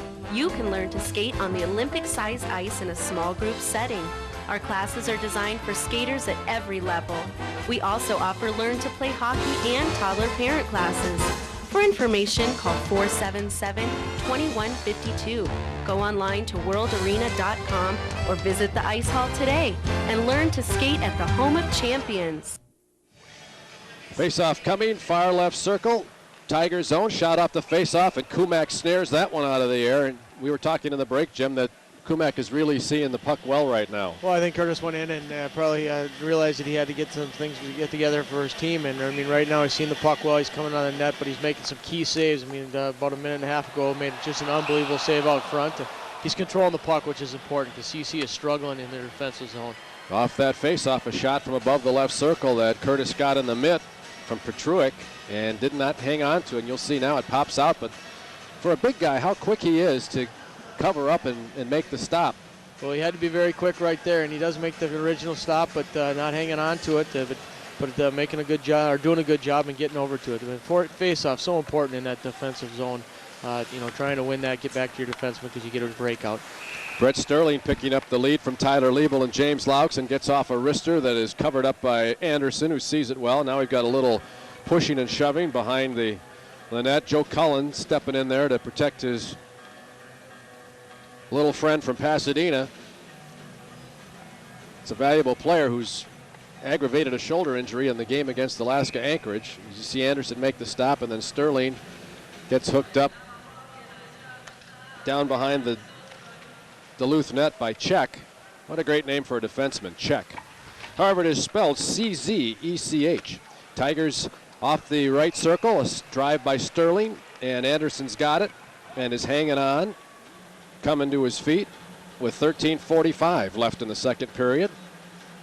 And a 1-1 tie here. But Duluth, Jim, has come back into it offensively, and maybe it was that flurry just before the Tigers got, or just after the Tigers had the shorthanded goal. 14-11 shots on goal, CC to Duluth. Well, Duluth does such a good job in just holding up. I mean, they're a very strong hockey team, and you can see them doing a little clutch and grab, and they play smart. They've got some speed, but they're doing this stick work and the holding and clutching and grabbing that they're using, and it's really paying off for them. And they haven't been called on any penalties, and they're coming on very well. Bulldogs will work it out of their zone, come through center ice, off the skate of Lassard. Now he puts it on the stick, comes in at the circle, wrist shot. Kumak sees that one, covers up. 13:25 to go in the second period. Time to get acclimated for 2003-2004. You can make your reservations for season tickets for next season. A $50 deposit will get you set and ready to go once some tickets are freed up. Call 389-6324. 389-6324 to get in on the Tiger hockey action next year. You won't want to miss out. This is a WCHA championship year, and maybe the championships are not over. There's one at stake here, and there's one to come at the NCAAs. You don't want to miss out next year, so get on that wait list now. One season tickets go up for grabs.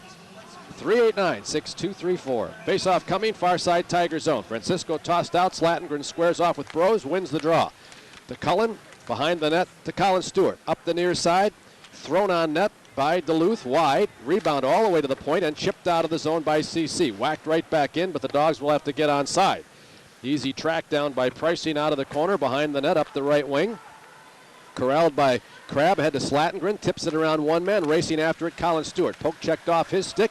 Kept in by Slatengren. Tigers have a 3-on-2 out front. Here's a shot that's just wide of the net by the Tigers' Joey Crabb. He tracks down his own rebound off the inboards. Works towards the net, dumps it out front. Shot Slatengren's knee pad saved by Anderson. Rebound rolled up the near side and just out of Pricing's area and into the Tiger end. McElhaney will sweep it so that Mark Stewart can gather it in. Comes behind the net to neutral ice to Slatengren.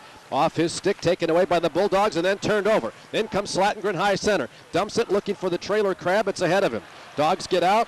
And here comes Stapleton. Poke checked off his stick nicely by Canzanello, and then he takes it away from a crashing Luke Stoffaker. Tigers get it at the blue line. Sena no-look pass off the dashers, looking for Slatengren. Canzanello mops up, brings it in, goes down. Sena will keep it alive and rips it on the backhand into the corner. Dug out behind the net by Hambley. Pushed off the puck. Tigers come up with it, then overskate it. Noah Clark had a look at it, then it was taken back.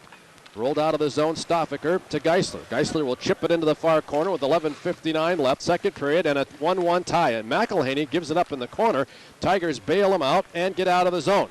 The lead pass gathered in by Marty Sertich. Backhands it deep into the Duluth zone. Slowed by Anderson behind the cage.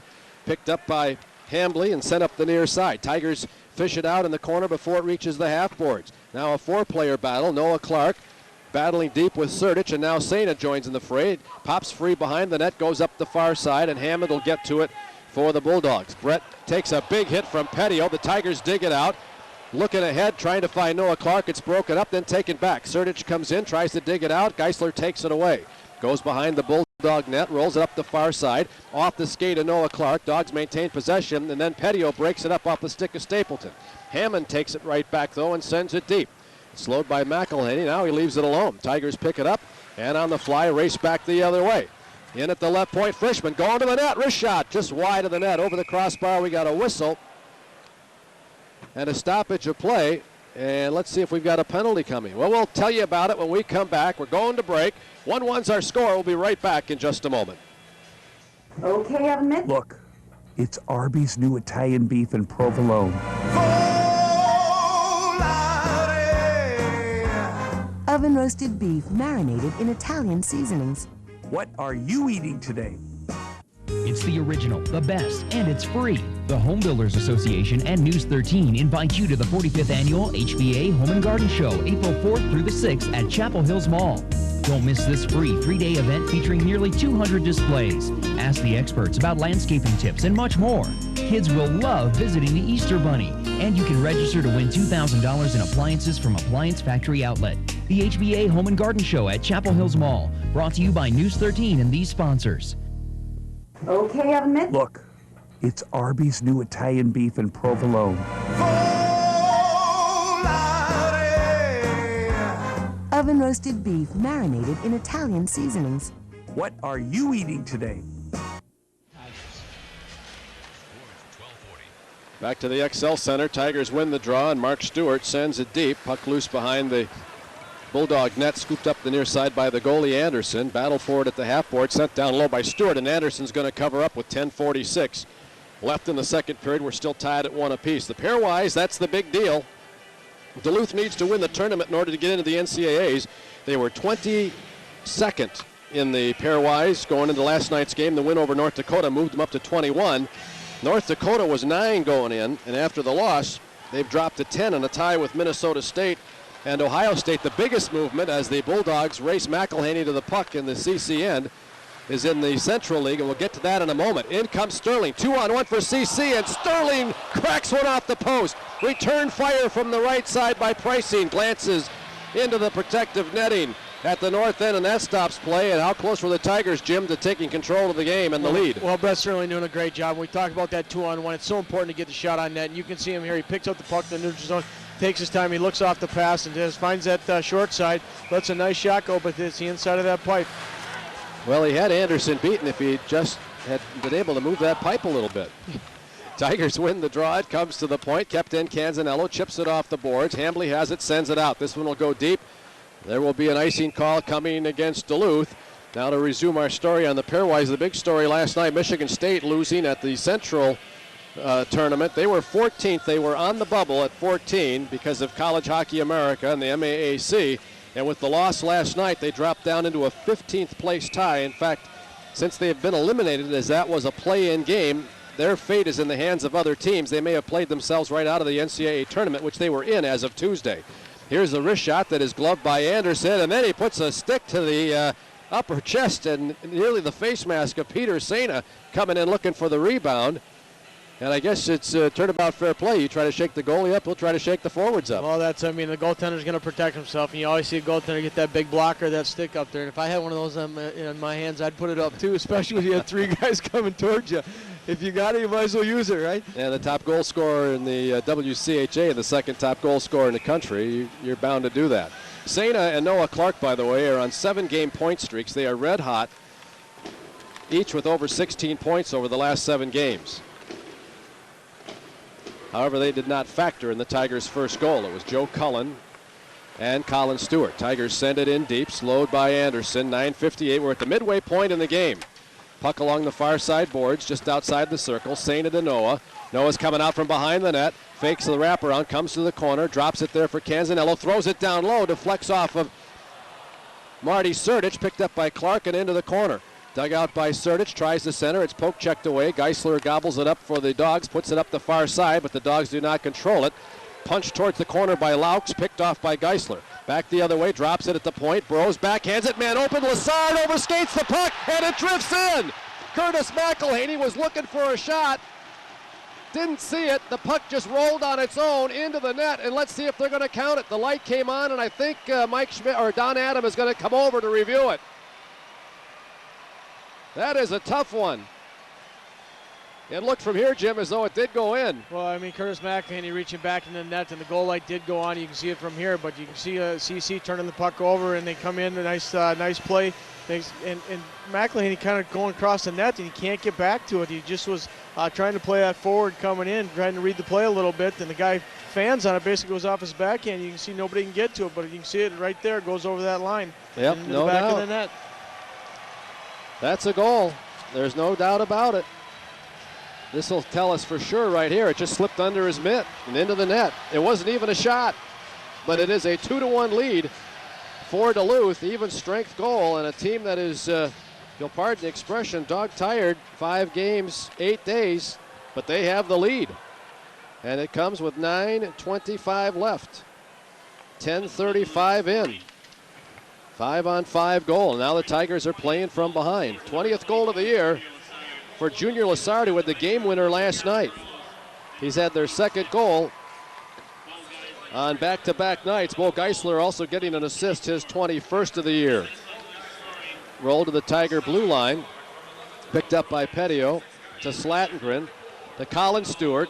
Ahead to Crabb, gets around one man, gets down low, pulls off the shot, and leaning, he got that shot off, and Anderson makes the stop. So play comes to a halt with Anderson making the stop.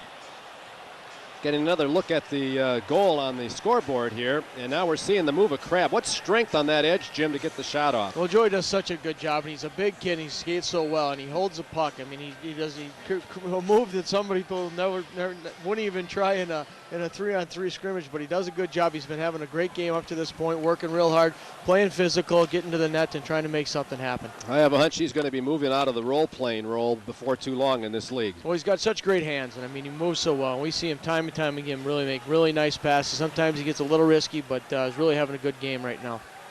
Tigers send it deep into the Duluth zone. Icing is waved off, dug out by Frischman, punched to the point, sent down low by Mark Stewart, picked up along the half-board. Pulaski through to Frischman, his wrist scores! Trevor Frischman, a wrist shot set up beautifully by Scott Pulaski, coming from the left circle, and it is line number 4 that gets the Tigers even at 2 apiece with 8:17 to play. Line number 4, Jeff, I'll tell you what, these guys have been coming out tonight and really working hard. They've been just, when you're on that fourth line, fourth line, you're not always getting that every other shift. And I mean, these guys have been sitting on the bench for a while. They've gotten an opportunity. They come out, and they've done it time and time again this year. They get out, they get the puck in deep, they play physical, but a great goal. I mean, Pulaski doing a good job on the boards, waiting a little bit, finally getting it across. Frischman kicks the puck out of his feet, and a great shot. But it's a hard-working goal out by a hard-working line. Frischman getting his 3rd goal of the season and his first playoff goal as the Tigers, Scott Pulaski and Mark Stewart, chip in along the way. 11:43 is the time of the goal. The assist for Pulaski is his 6th, and the assist for Mark Stewart is his 16th of the year. 5-on-5 goal. Puck near side, rolled to neutral ice by Duluth. In at the right point is Tyler Brose behind the net, slowed by McElhaney. Now he's going to scoot it up the near side, collides with his own man, Canzanello. Tigers, Laux pushes it to the point. Dogs send it back in. Tigers take it away. Laux cross ice to Canzanello up the far side. To Liebel, to Canzanello, who chips it just wide of the net. Centering pass, nobody trailing the play. Dogs back the other way, 3-on-1. Quickly scrambling back to help is Sterling. Shot, goal. Left circle, Dogs take the lead, 3-2. A 3-on-1 rush. Trigger was pulled by Junior Lassard. He's got 3 on the weekend and 2 this afternoon. Well, CC making a good rush, and Canzanello trying to jump in that up into the play as they do so many times as CC defensemen. But right there, no forward covering. UMD coming back, as you can see here, on a 3-on-1, and I believe it was Tim Stapleton from that far board, just hangs on to it, finds the open spot on McElhaney, and a nice shot. It is Stapleton rather than Lassard. It is his 14th of the year, and their top scorer has staked them back to a 1-goal lead at 3-2. Boy, it has been racehorse here in this period. Brett Hammond and Junior Lassard with the assist, another 5-on-5 goal. And the answer comes 58 seconds after the Tigers tied it up. Now here's Petio with the drive that's blocked by the defense. Puck loose behind the cage, rolled up the near side, dug out by Sena to Sertic in the corner. Hangs on to it a little bit too long, now fights through a check. Sena comes down to help out. He wheels out of the corner. One hands it to Noah Clark. Polk checked away from him and out, but Sena's work may have drawn a penalty and a holding call coming on the Bulldogs. Right. Tigers will go on the power play. We'll take a timeout and come back for it. 6:42 left in the period. 3-2, the Tigers trail. Take part in the Alternate experiment. Log on to alternate.tv. Check out new and different music. Register to win random Alternate junk like t-shirts, CDs, and posters. Email your favorite VJs and request the music that you want to see. New music, different music, your music.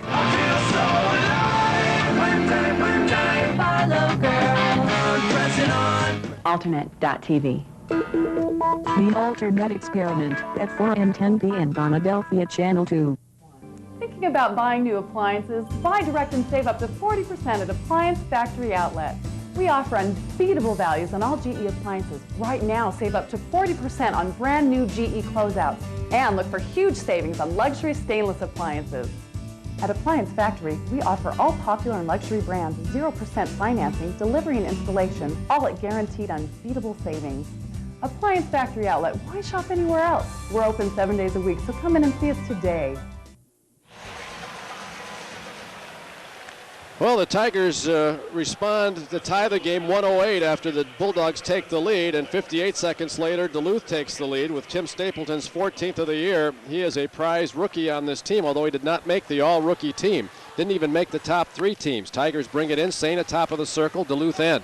Half board on the power play for Charity. In the corner to Noah Clark. Tigers with a chance to get even. Clark fumbles it, brought to the point. Canzanello dives to keep it in. Whack towards the corner. Bulldogs break it up again. Dug out by Canzanello, trying to muscle it past Hambly into the corner. Takes 3 Tigers to come up with the puck. Now Sana tied in along the half board behind the net. Geisler gets there, tries to whack it up the far side. Knocked down by Clark. Noah plays it to Sana. Sana comes up the half board. Tigers just can't find any room against this penalty kill. Now thrown down low. Save made by Anderson, and he reaches out to gobble it up while Sterling and Hammond battle in front of the net. Let's see if Don Adam puts them both in the box with 5:51 to go. Well, Duluth right now doing such a good job on that boards. I mean, they are just forcing Peter Sainer. They know he's going to be there. They know what he's going to try and do with the puck, and they're just taking 2 guys, taking the chance and trying to make him make a good pass. And right now he hasn't been able to do it. He's got to try and get it down low, get it up to the top, or move it to the other side of the ice. Slow things down a little bit because they are forcing him with 2 guys. If he can get it down to the corner, where Noah Clark has some time to make a play, that it's going to help out. But they've got to move the puck around a little bit. Puck loose in the corner, Duluth zone. Tigers still on the power play for another minute 7 up the near side. Punch to the point, and Duluth gets it in front of Laux. Back the other way comes Stoffaker. Right circle, right corner, behind the net, working against Mark Stewart. Finally driven to the far side, but maintaining possession of the puck. Swept away, but no Tigers in sight. Bulldogs pick it up, and now the Tigers take it back. In comes Sertich. Comes in along the near side. Now to the point. High center, backhands it far side, where it's picked up by Mark Stewart. Near side to Laux. Launches deflected by Joe Cullen just wide. Rebound to Marty Sertich. Into the corner to Liebel. Tigers' second power play unit out there right now with 26 seconds to go. Up top to Stewart. Launches. Deflected once but wide. Rebound up the near side to Laux. Backhands it towards the corner. Cullen in the corner to Liebel. Back out front to Cullen. It's blocked by the defense. Cleared up the near side and out. Off the stick of Czech. McElhaney will hold it along the end line. Leaves it for Mark Stewart. 4:46 left in the second period. Duluth up by a goal, 3-2. Each team has had a pair of goals in this period after Duluth led 1-0 after the first period. Power play expires. Puck comes off the glass near side and out of play with 4:35 left, and both teams will change here at the Xcel Center. Tigers vying for a spot in tomorrow night's championship game. 6 p.m. will be our broadcast time on television. 5:45 will be our broadcast time on Sports 1240 if CC wins. Otherwise, they're in that consolation game in the afternoon. And we start at 12:45 on Sports 1240 and 1 o'clock on television. And we will let you know for certain of our television plans as we go on. This was originally planned for News 13 on Saturday night, Adelphia 6 if it's an afternoon game. But war coverage is going to give us a little bit of an idea of whether we're on 13 tomorrow night or on 6. Right now, though, the Tigers have to figure out a way to get there. They don't have control of this game right now. Driven on McElhaney from neutral ice, and Curtis gloves and hangs on with 4:06 left in the period. As you look at Duluth's Tim Hambly, sophomore from White Bear Lake, Minnesota. Camera look at him, Jim, initially showed the face, and there was fatigue in that face. But the scoreboard still says fatigue 3, fresh 2. It sure does, and I mean, Duluth is doing a great job. They are getting the puck in deep, playing good body on that forecheck, and really not making any crazy turnovers, and that's the kind of team they are. They're not going to be real fancy, but they are not going to make many mistakes. And when they have the lead, they can play a little more cautiously and conserve some energy as well. Scott Sandlin telling me after we did our pregame interview that the best thing for his team is they're going to get to experience all 3 days, regardless of what happens, getting through that first night. And that is valuable experience for a team. Up the far side, Sana fights off one man, picks it up, goes through the corner to Frischman.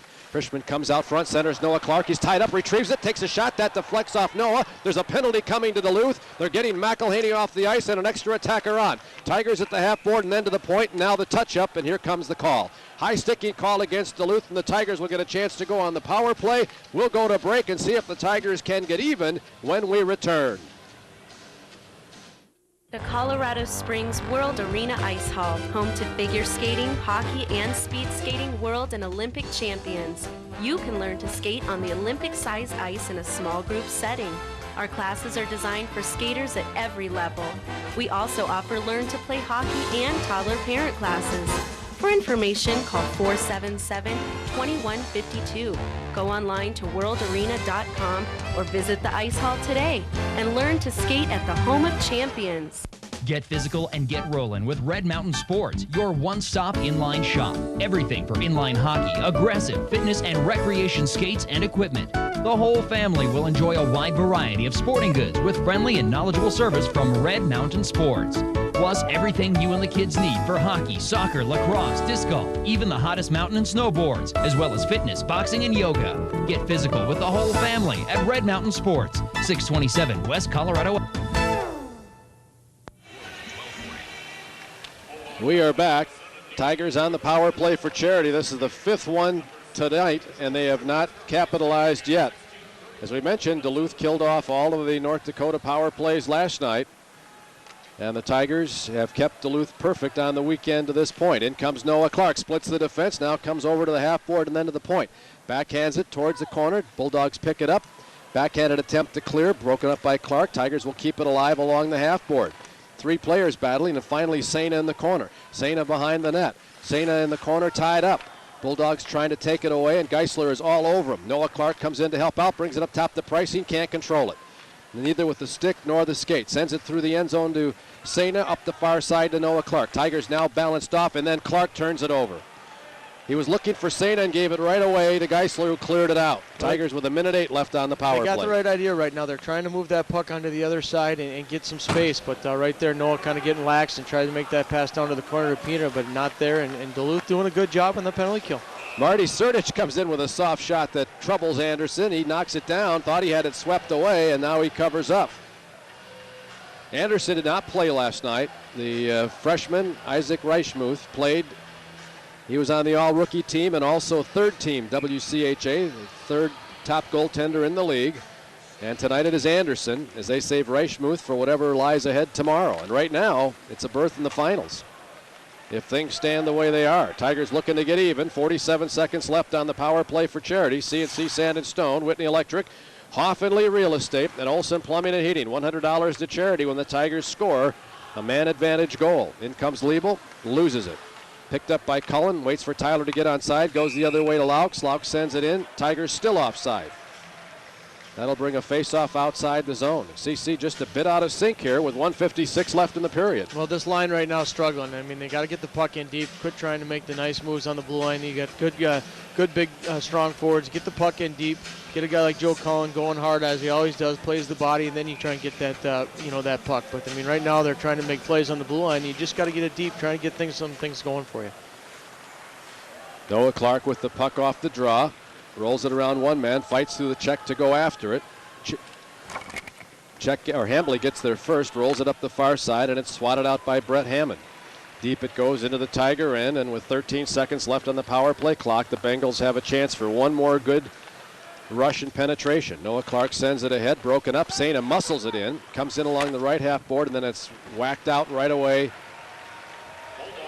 by Geisler. And that kills the penalty. Tigers are now 0 for 5 on the man advantage. They still trail 3-2 to Sena, and Peter, in trying to chip it into the zone, sends it over his bench and out of play with 1:17 to go in the period. Peter's really fighting it today for some reason.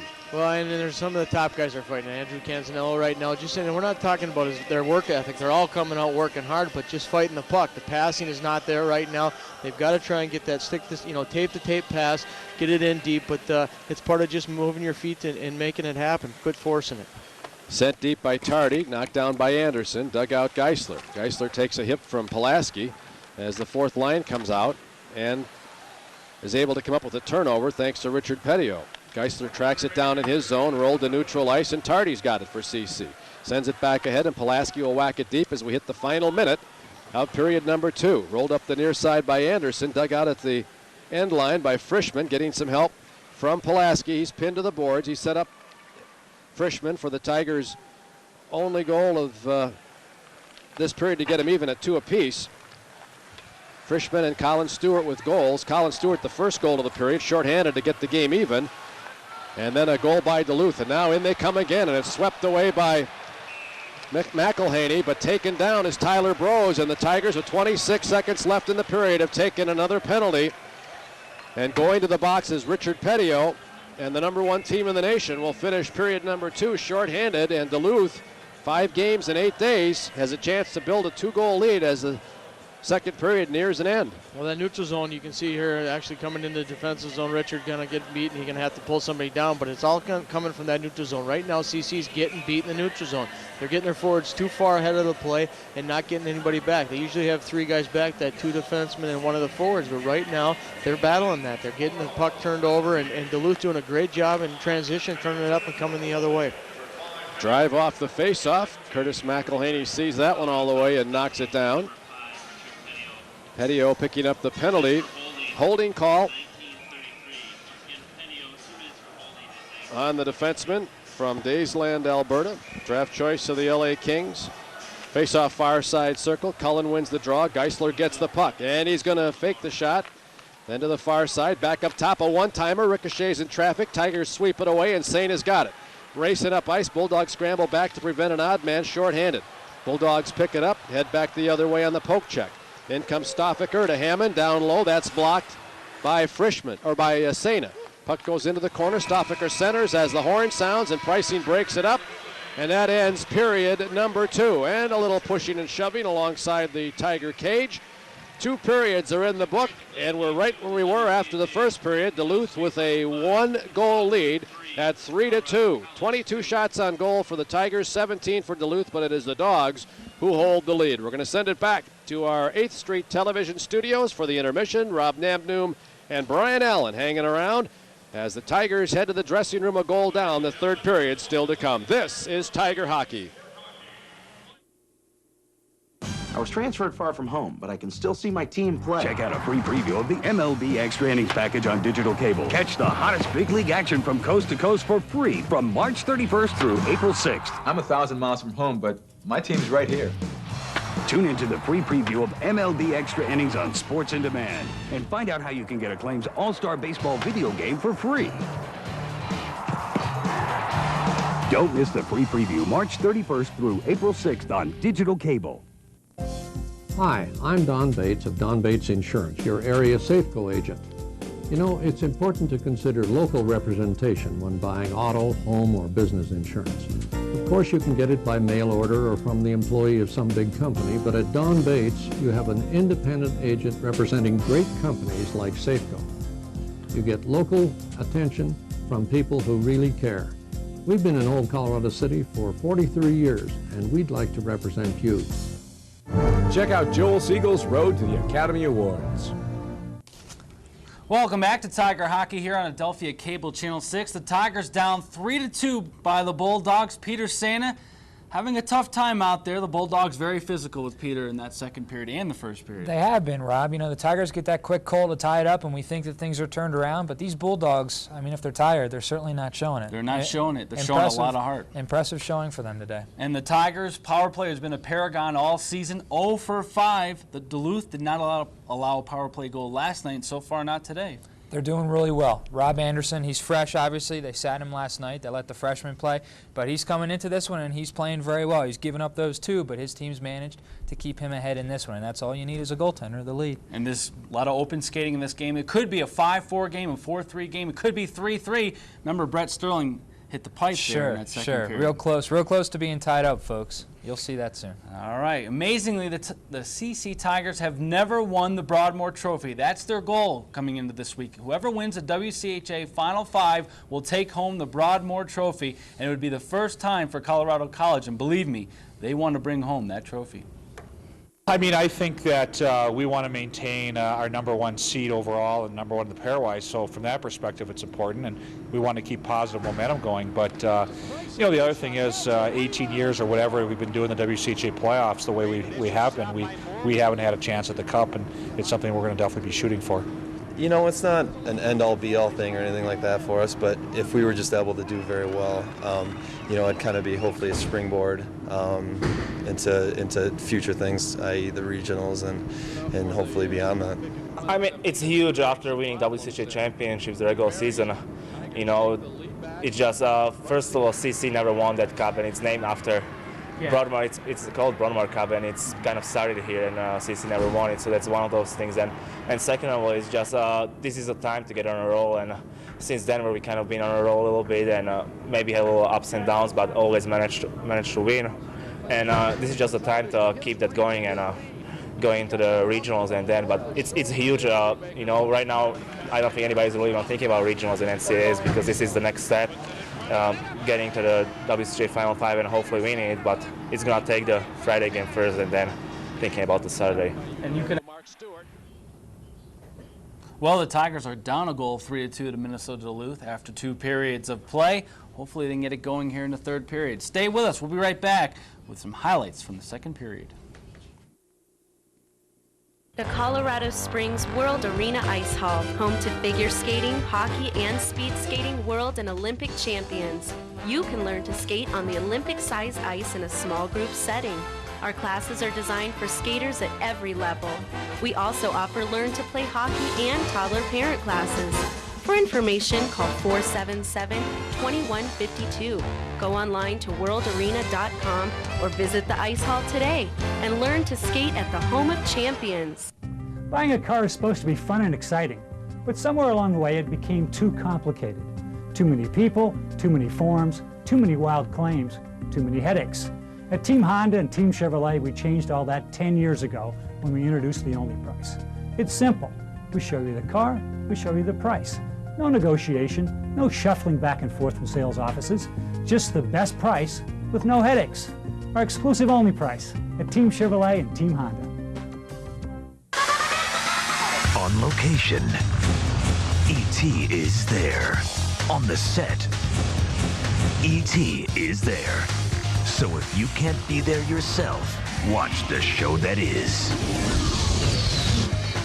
At the Emmys, at the premieres, at the season's biggest events, E.T. is always there. Entertainment Tonight. Weeknights at 6 on TV 13. Joel Siegel's Road to the Academy Awards escorts you through the music and madness of this year's finest films. Don't worry, honey. Everything's fine. I don't know what's happening. I seem to be unraveling. From favorites to fantasy. There is still hope. Joel Siegel's Road to the Academy Awards. Don't miss Joel Siegel's Road to the Academy Awards this Sunday at 4 p.m. only on News 13.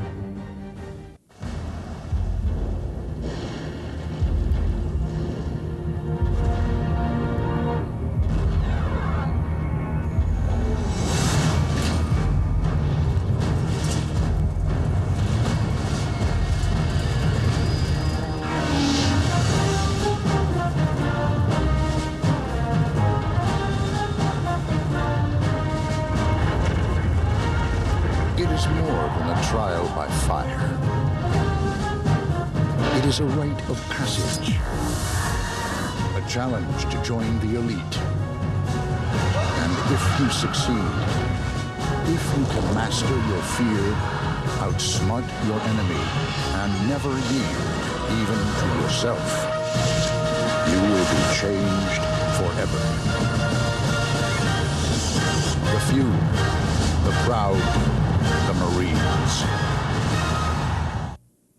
Welcome back to Colorado College Hockey here on Adelphia Cable Channel 6. Tigers down 3-2 to Minnesota Duluth. Let's take a look at the 2nd period highlights. Tigers were down a goal heading into the period, and less than a minute in, Duluth on the power play. Here's Colin Stewart coming up with a huge goal here to knock this puppy up at one, Brian. And that was necessary. You see, he had to go right into the corner to beat the goaltender there. I think it nipped the inside of the post with help from Joe Cullen. Those two get it done, and that was an important goal for CC to get him going early in the second period. And the Bulldogs get a little lucky here. Junior Lassard doesn't even get a stick on it, but it trickles past Curtis McElhaney. As we take a look at the highlight here, the replay, excuse me, Junior Lassard looks like he holds McElhaney's arm. He can't even get to the puck, Brian. Yeah, it's a little bit surprising that wasn't called. I don't know if you're allowed to hook the goalie, but it certainly looked like that is what happened, and this puck barely trickles in by about an inch or so, but a goal nonetheless, and it would stand. Until this, the walk-on, Trevor Frischman lights the lamp as he hits the back of the cage with a wicked hot shot. That ties it up at 2. And take a look at the replay. That is a nice goal. Frischman's first goal of the season, Rob. What timing for him, huh? Great timing. Then Duluth on a 3-on-1 break. They beat McElhaney. They take that goal advantage. And after 2 periods of play, Minnesota Duluth, who's played 5 games in 8 days, is up by a score of 3-2 after 2 periods of play. So hopefully Colorado College can generate some more offense in the third period. They're going to need it because this could affect, Brian, their seeding in the NCAA tournament. Absolutely, absolutely. They want this game very badly. They don't want to go down 0-1. And by the way, that third goal was by Junior Lassard. That kid has been on fire the last 18 hours. Had the game winner last night and 2 goals in that second period. Well, let's hope the Player of the Year, Peter Sanic, can get back on track here in the third period. Stay with us. We'll be right back after these messages. Looking for a new place to call home? Introducing the new and improved Adelphia PowerLink. PowerLink gives you the best of the net with PowerPage. Access local television and weather listings, use your new email, experience streaming news and entertainment, and customize your page with links to your favorite network websites, all on one easy-to-use homepage. So hang up on dial-up, go to AdelphiaPowerPage.com, and hook into Adelphia cable-powered internet. Switch to the Adelphia Advantage and get PowerLink, digital cable, and more, all on one bill and for one low rate. The PowerLink Advantage from Adelphia. It's life wide open. News 13 voted Southern Colorado's best newscast.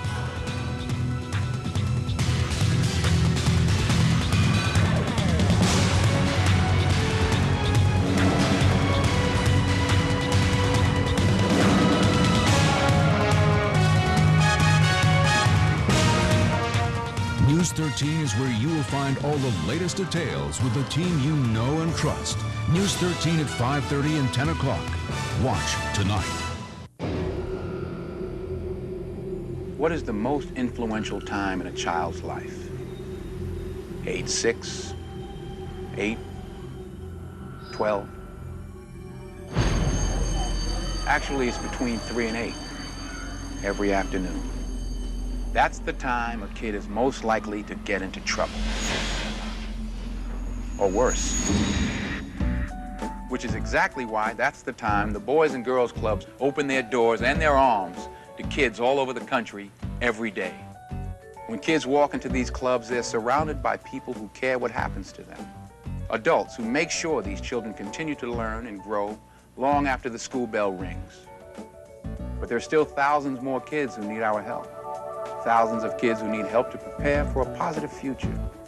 Please help keep these doors open. Support the Boys and Girls Clubs, the positive place for kids. There are people with a calling. Most serve 1 weekend a month and 2 weeks a year. Earning money for college. Protecting their community. In the Army National Guard, you can.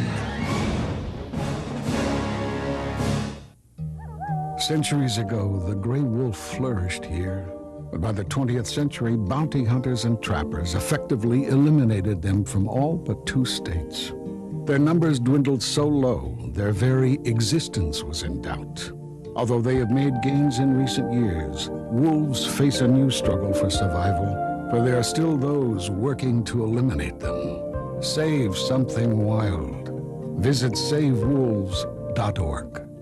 Southern Colorado State. Tigers down a goal, 3-2 with 20 minutes to play. After these messages, we'll send you back out to the Xcel Energy Center in St. Paul, Minnesota, where Jeff Thomas and Jim Paradise will have the final 20 minutes.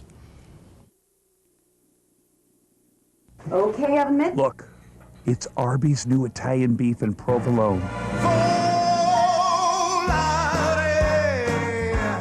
Oven roasted beef marinated in Italian seasonings. What are you eating today? The Colorado Springs World Arena Ice Hall, home to figure skating, hockey, and speed skating world and Olympic champions. You can learn to skate on the Olympic-sized ice in a small group setting. Our classes are designed for skaters at every level. We also offer Learn to Play Hockey and toddler parent classes. For information, call 477-2152. Go online to worldarena.com or visit the Ice Hall today and learn to skate at the home of champions. Hank Hill. As assistant manager of Strickland Propane, I'm already at the top. One simple man. All I know is if I don't vote, I won't get called for jury duty anymore. One very simple man. I look like a jackass. Now he's keeping it simple 5 times a week. Peggy, I am in the middle of decrumbing the toaster. Save the crumbs! King of the Hill. Weeknights at 10:35 on TV 13. One date. Dharma. 2 soulmates. Come on, show Mama the booty. 3 little words. That was incredible. 4 shocked parents. You're just one dog-faced boy short of a freak show. Now 5 days a week. The day that I celebrate this marriage is the day that I ride a goat to Kmart. Fall in love all over again. Dharma and Gray, 5 days a week. Weeknights on News 13.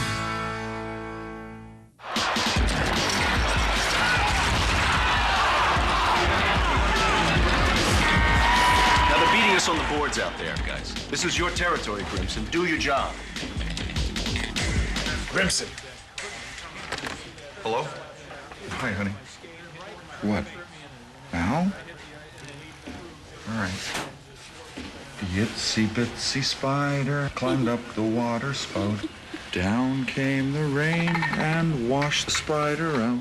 Out came the sun and dried up all the rain, and the itsy bitsy spider climbed up the spout again. I love you, Daddy. I love you too, sweetheart.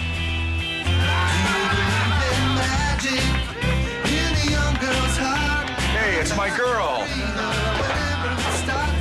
know, my daughter. Love. Pass it on.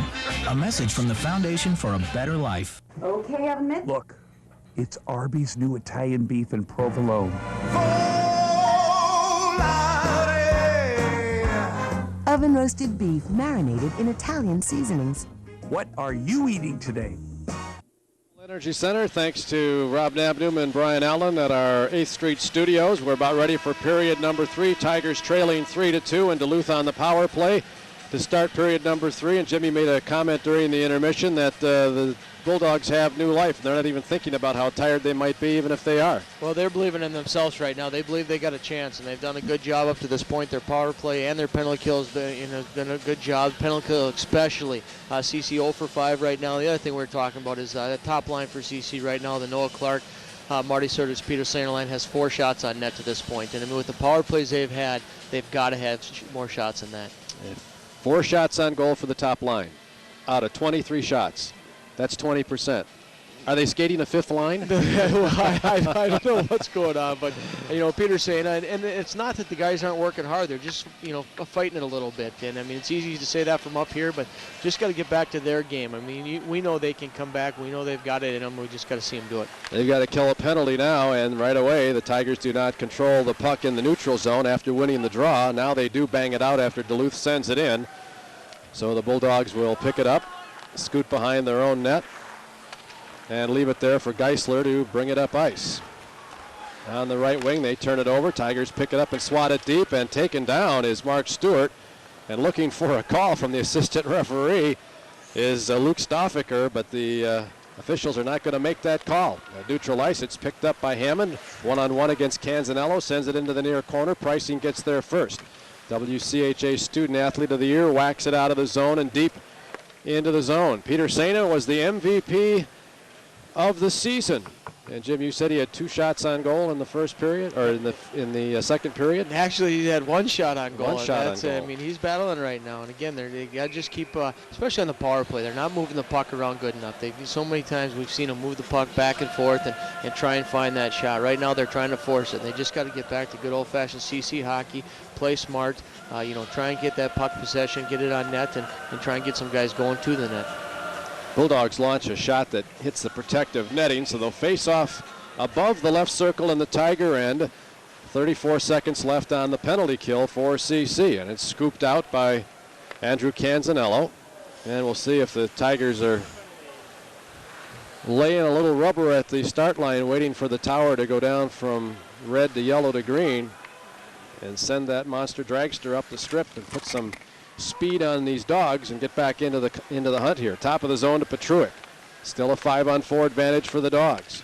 1 point to the other. Geisler doesn't feel it. Now it's picked up and launched. That hits Tardy in the chest. Tigers pick it up, and Sena comes the other way, 1-on-1 against Petruic. Comes in top center of the zone. Now the Tigers have killed the penalty. Centered looking for Pulaski. Scott's trailing the play. Bulldogs pick it up. Roll it to the point. Pricing keeps it in. Tries to throw it down low. It's blocked. Picked up by Lassard into the corner. Sena after it. Back to Lassard from behind the net. His clearing pass kept in by CC and ripped through to the corner. Pulaski centers. It ricochets off the stick of Sena, and it is picked up by Francisco. He fumbles it, taken away by Pricey. Ahead to Goolsby. To Frischman, sends it to the far corner. Goolsby picks it up, tries to whack it towards the net. Sent up the far side by Duluth. Mark Stewart launches. That deflects and goes off the protective netting, and that stops play with 17:46 left in regulation. And the Tigers trailing 3-2. They'll face off in the Duluth zone above the far side circle. Tiger Hockey Athletic Awards Banquet. The date has been changed. It is now April the 30th. Call 389-6475 for details. Be a part of the Athletic Awards ceremony to honor the Tiger Hockey team of 2002-2003. Tigers come in, center man open. Liebel could not get off the shot on target. It's wide of the net. Randerson went down, but the shot was wide. Bulldogs sweep it out. This is an icing call on Duluth, and they'll bring it back into the Minnesota Duluth end for a faceoff. Again, the number to call for the Tiger Hockey Athletic Awards Banquet, 389-6475. This should be a terrific evening to salute those seniors who are departing and set the stage for next year. Always a wonderful time, that annual hockey banquet. Tigers win the draw but do not keep it in. Tracked down by Canzanello. Canzanello pinned to the boards near side, gathered in by Hammond, wants to center. It's blocked by Laux. Tigers pick it up, backhand it to center ice. Sterling whacks it in, Liebel in pursuit. Otten will get there first and then thrown up the near side. Picked up by Hammond, loses it at neutral ice. Tigers send it back in, but Hambley's there waiting for it. At the blue line, tries to get it out. Knocked back in by Sterling. Geisler picks it up, backhands it out. This will go deep. Now icing being waved off. Tigers will go to dig it out. Playing 5-on-5 here in the third period. Whack to neutral ice. Joey Crabb to Slatengren. Backhanded in, looking for Colin Stewart, and it's pinned to the boards and frozen at the right point by Petruic and by Slatengren. 16:45 to go in the period. Don Adam is the lead referee today from Denver, Colorado. Craig Hansen and Nathan Freeman are the assistant referees. If you have just joined in, 5:57 in, Neil Petruic. 4-on-4 goal for Duluth, and it stood 1-0 after one period. Second period, 56 seconds in. Colin Stewart with a breakaway shorthanded. They're working on the equipment of Rob Anderson over at the Duluth bench, and that is the delay at the moment. Maybe filing part of his right skate. Goaltenders can tell when that edge is sticky, can't they? Well, I mean, and they got pretty flat blades, and there's a lot of difference between a forward defenseman and a goaltender. But you lose that edge, you get a little nick in there, and it's tough to push across. And it's so important, for a goaltender to be able to move from side to side. Puck goes behind the Duluth net. Picked up by Czech. Near side Petruic and back to Czech. Up on the right wing, tap back, and he'll lead the rush. On the left wing, gathered in, then a drop pass to the left point, and the Tigers take down one of the Bulldogs, and CC will go to the box again. And this is not the way Scott Owens envisioned starting the third period. Down a goal shorthanded to begin the period, and now a second penalty in the first 3.5 minutes of period 3. And we'll see the takedown here as Colin Stewart gets a stick up underneath the arm of TJ Kegg. And maybe a little bit of a tough call. Scott Owen shaking his head on the bench. That'd be my guess. That's what he's thinking. No, I mean, it's tough, and you want to try and get back. But in that neutral zone, anytime you get a stick on somebody, and if you get the referee just sees a guy going down, he's going to make a call. So a power play chance for Duluth, only their third of the game. But just about the time the Tigers get into sync, they have to kill a penalty. And that's tough on those skilled players. And right now, Sena and Clark are both out there. Centering pass goes all the way through to the far side boards, then into the corner. Francisco held up by Stewart. Puck whacked to the near side. Picked up there, brought to the point. Sighting the net is Stapleton. He has one goal already. Near side to Kegg, throws it down low. That one is blocked by the Bulldogs, Nick Anderson, and cleared out by Sena.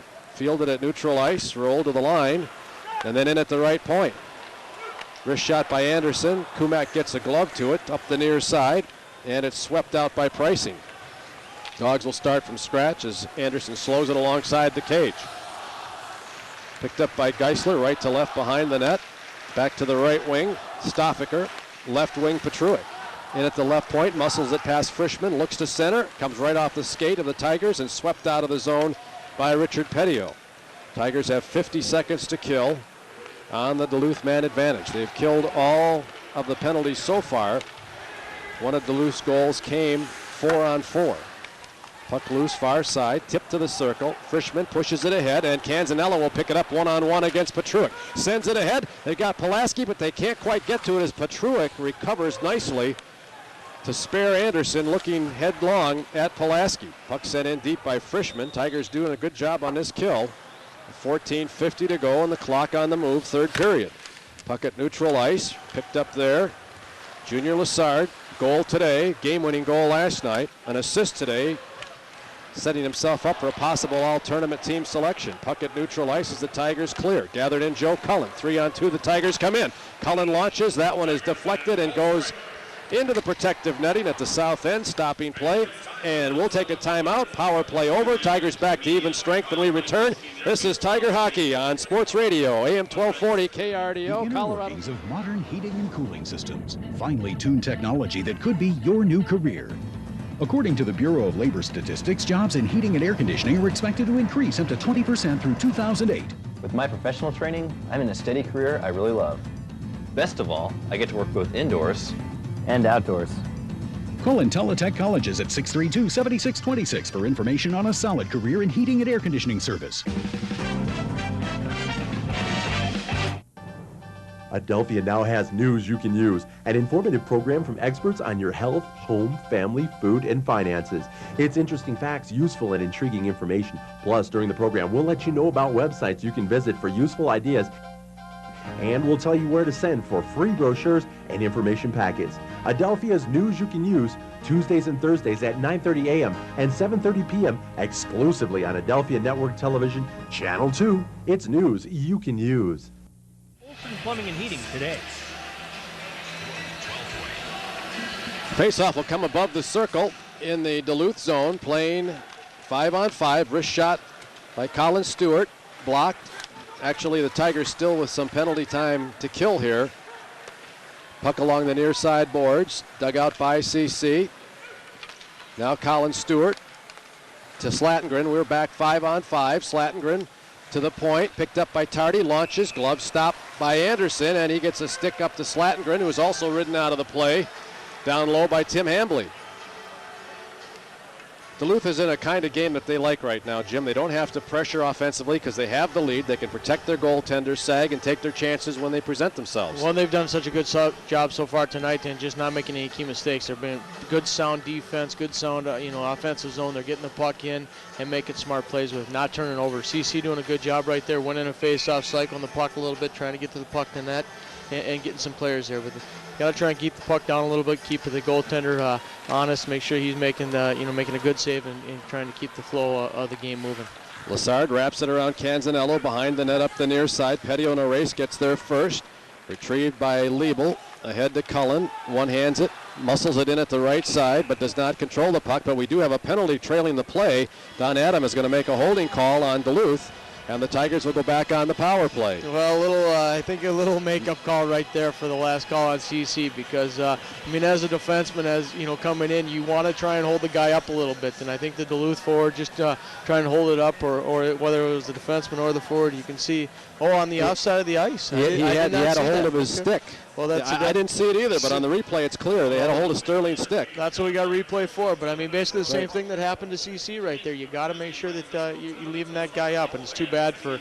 I mean, it's obviously good for CC right now, but Duluth not needing to take that penalty.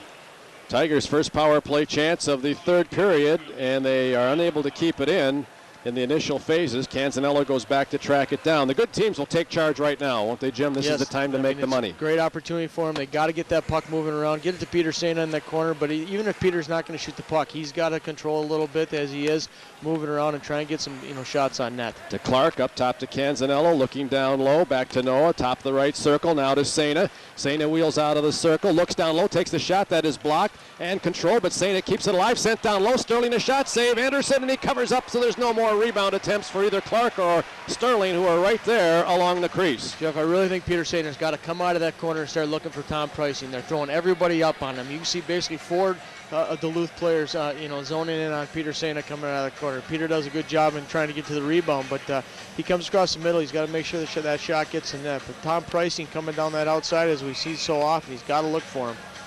Anderson probably as motivated as a Duluth Bulldog can be. First of all, he is a senior, and he was the goalie of record when the Tigers beat Duluth and tied Duluth at Duluth in October. CC has not lost to this team all year. Sena fans on the shot. Set up by Pricing. Tracked down by Canzanello in the CC end as the Dogs clear. Canzanello backs off, heads up ice, sends it ahead to Noah Clark. Noah dodges one man. That's Anderson, comes in high center, flips a wrister, that's just wide. Rebounds shoved to Sena. Now behind the net to Sterling. Sterling to the corner, backhands it to Clark. First the skate, then the stick to Sena. The Slovakian comes back up to the half board to Clark and back to Peter. Now to Noah, up top to Canzanello. Fakes the shot, comes to Noah. He looks at the net, now to Sena. He one-times it, that's knocked down by Anderson, and Sterling dives to send the puck into the corner. Dug out by Sena and Clark. They're tied to the boards by Czech. Thrown behind the cage, off the rail to the far side. Petruik tries to wrap it out of the zone, gets it ahead, and Canzanello tracks it down at the Tiger line. 18 seconds left on the power play. In comes Sena, has it poked, checked away. Retrieved by Canzanello, high center in the zone. Looks down low, backs off, comes to Sena. He's going to walk down the slot, pull the trigger, knocked down in traffic, and that's a stinger. Sena picks up the puck. Penalty coming to Duluth. Now they touch up. Not only does one of the Dogs take a stinger in Hammond, but the Dogs will also take a penalty, and the Tigers will keep possession of the man advantage with 11:50 to play in the period. Well, it's going to go against Rob Henderson, the goaltender, for a slash. He comes out after the nice block shot by the defenseman. As you can see, actually Brett Hammond comes out, the forward, makes a great block shot. You can see in the replay here, goes down right in front of Peter Sena, lining up, but Brett Hammond gets the block shot, and the goaltender, Rob Anderson, comes out and slashes Brett Sterling for a penalty. So Hammond takes the stinger, and we'll go to break. We'll be back. Tigers on the power play when we return. Thinking about buying new appliances? Buy direct and save up to 40% at Appliance Factory Outlet. We offer unbeatable values on all GE appliances. Right now, save up to 40% on brand new GE closeouts. And look for huge savings on luxury stainless appliances. At Appliance Factory, we offer all popular and luxury brands, 0% financing, delivery and installation, all at guaranteed unbeatable savings. Appliance Factory Outlet, why shop anywhere else? We're open 7 days a week, so come in and see us today. It's all about your hometown. It's all about friends and family. It's all about the lives we live. It's all about the world at home. It's all about a place that we all share. And every little way we show we care. It's all about the lives we live. It's all about the world at home. Sponsor CC Hockey during the playoffs. We're back to action. Noah Clark up top to Sena in the circle. Looks at the net, cross ice to Pricing. Now moving up top to Canzanello. Canzanello, high center, throws it down low, deflects through traffic. Sterling will track it down. Up the near side to Saina at the half board to the circle. Fumbles it momentarily, gathers it into Clark in the corner. Through traffic to Canzanello, sights the net, goes to Pricing, the one-timer, hit the post. The Tigers have now hit 2 posts. Sterling in the second period and Pricing in the third. Back to Pricing he goes again, and this one is knocked down by Anderson and swept out of the zone. Well, Duluth scores a goal where they don't even take a shot. McElhaney trying to stop the effort. Has the puck drift past him when it wasn't even shot, and now the Tigers with 2 rockets that hit post. Up top, this one goes in. This one goes in. It's launched by the captain, Tom Pricing. It finds the back of the net, and we're even at 3 with 10:55 to go on a power play goal, and Pricing ties the WCHA record for goals in a season with his 22nd. That's a record that goes back to the early 80s. What a time for the captain to come through. Well, Peter Sander making a great pass, and we talked about it. I mean, they're keying on him so heavily in that offensive zone, and Peter just coming across, finding Tom Pricing like he's done time and time again across the ice for that pass, and Pricing was such a great shot. That one-timer, he always follows through so well with it, and he's always hitting the net. So what a big goal by Tom Pricing and tying the record. Power play goal, we're even at 3. Saina with the assist as you look at Scott Sandlin, who is seeing his team fight with all its might and still only even. 10:43 to go. Now it's time for the Tigers to put the accelerator down. Picked up at the Duluth blue line by Petruic. Sends it in. Tigers block it. Head back the other way. Slatengren coming in with Crabb ahead of the field. Joey's in through the circle. Now sent through traffic just wide of a crashing Colin Stewart. Tigers dig it out. Wrist shot. Anderson the save. Loose in the circle. Tigers dig this out. Petio turns it on net. Anderson the save. Swept away by Czech in front of Crabb. Crabb tracks down the rebound in the corner. He's going to the net. Down low it comes. Here's a shot by Petio. It's in.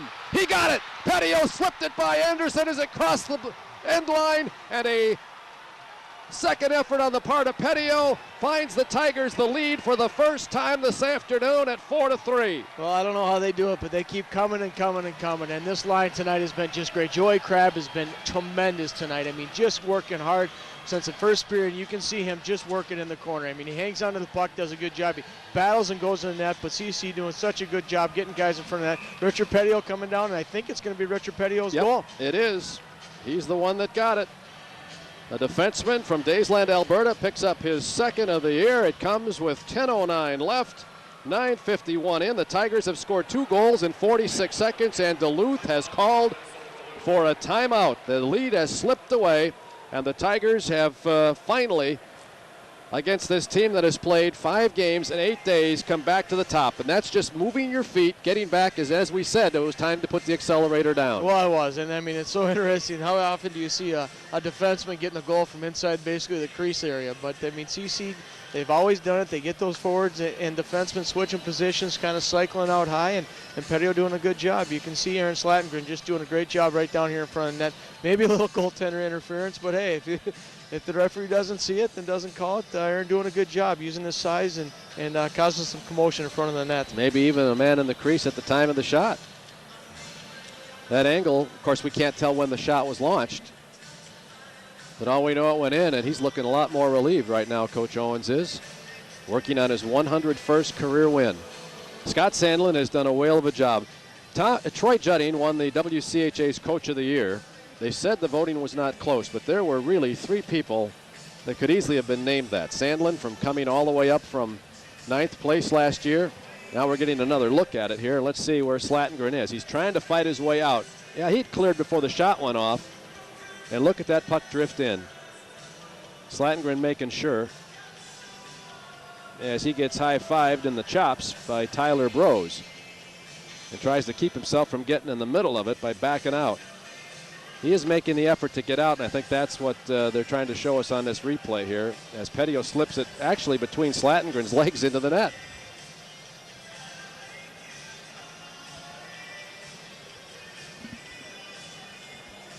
And they are reviewing goals here, and there may have been a request to look at this. we have not officially heard that Duluth has called a timeout, so it could be that this review is what they are going on right now. With 10:09 left here in the third period, they have not posted the goal on the scoreboard yet. Don Adams signaled goal. The red light came on. But we are waiting to see for certain if it will stand. The captains are over there. Tom Pricing for Colorado College and Brett Hammond for the, although he is an alternate captain, for the Bulldogs. And you're seeing Don Adam on the phone. The replay booth is about 30 feet to our left up here in the press box. Altitude of St. Paul, Minnesota is roughly sea level. We're sitting at 1,000 feet in the press box. We are a long ways up it. here. Now, what is the ruling on replay in college hockey? I mean, just at the WCHA tournaments they can go to it? Yes, they can at the WCHA tournament because they have the equipment to do it. I was going to say, because obviously not every building in the country is going to be able to do this with the equipment, but it looks like they're obviously going to review it, and it's going to be interesting to see. You could see Aaron Slatengren in that replay kind of go to the stick and grab it. Now the official Don Adam is the one who will have to make the ultimate call here. He has been conferring with the assistant referees. Scott Sandlin, who was an assistant to Dean Blaze at North Dakota before taking the job at Minnesota Duluth, and meanwhile this time is giving Duluth a chance to renew itself. The Tigers, who have come crashing with back-to-back goals, or so we thought, within a span of 46 seconds. And now they are coming out to discuss this with the captains. The goal has been waved off. There is no goal. So we are tied at 3. And we can take one away from Richard Petio, as you see Don Adams face-to-face with Scott Owens. Duluth was charged with the timeout.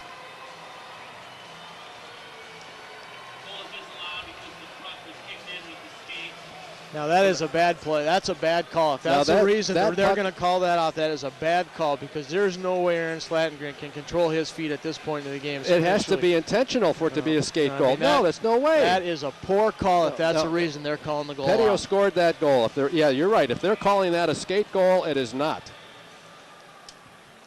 Well, 10:08 to go. And this game is still in a dead heat at 3 apiece. Let's see if that charges up Colorado College. We know it gives Duluth a chance to hydrate a little bit and also get its wind back as they race up ice. Stapleton sends it in off the far dashers. Pricing tracks it down. Comes behind the net. Started to head up the slot. Skate pass from Noah Clark from Pricing to Sena. Sena has it poke checked away. It drifts back to the red line, and Mark Stewart sends it deep. Picked up behind the net. Gathered in by the Bulldogs' Hambly. Hambly looking right at Marty Sertich, puts it on the left wing. Picked up and thrown deep.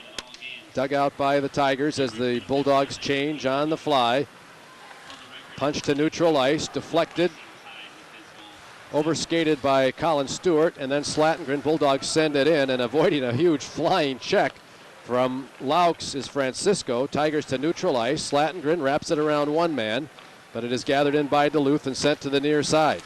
Picked up and backhanded towards the zone, and in comes Colin Stewart. Gets around a man, takes a shot, and that creased off the side of the end iron. That was within inches of a go-ahead for CC.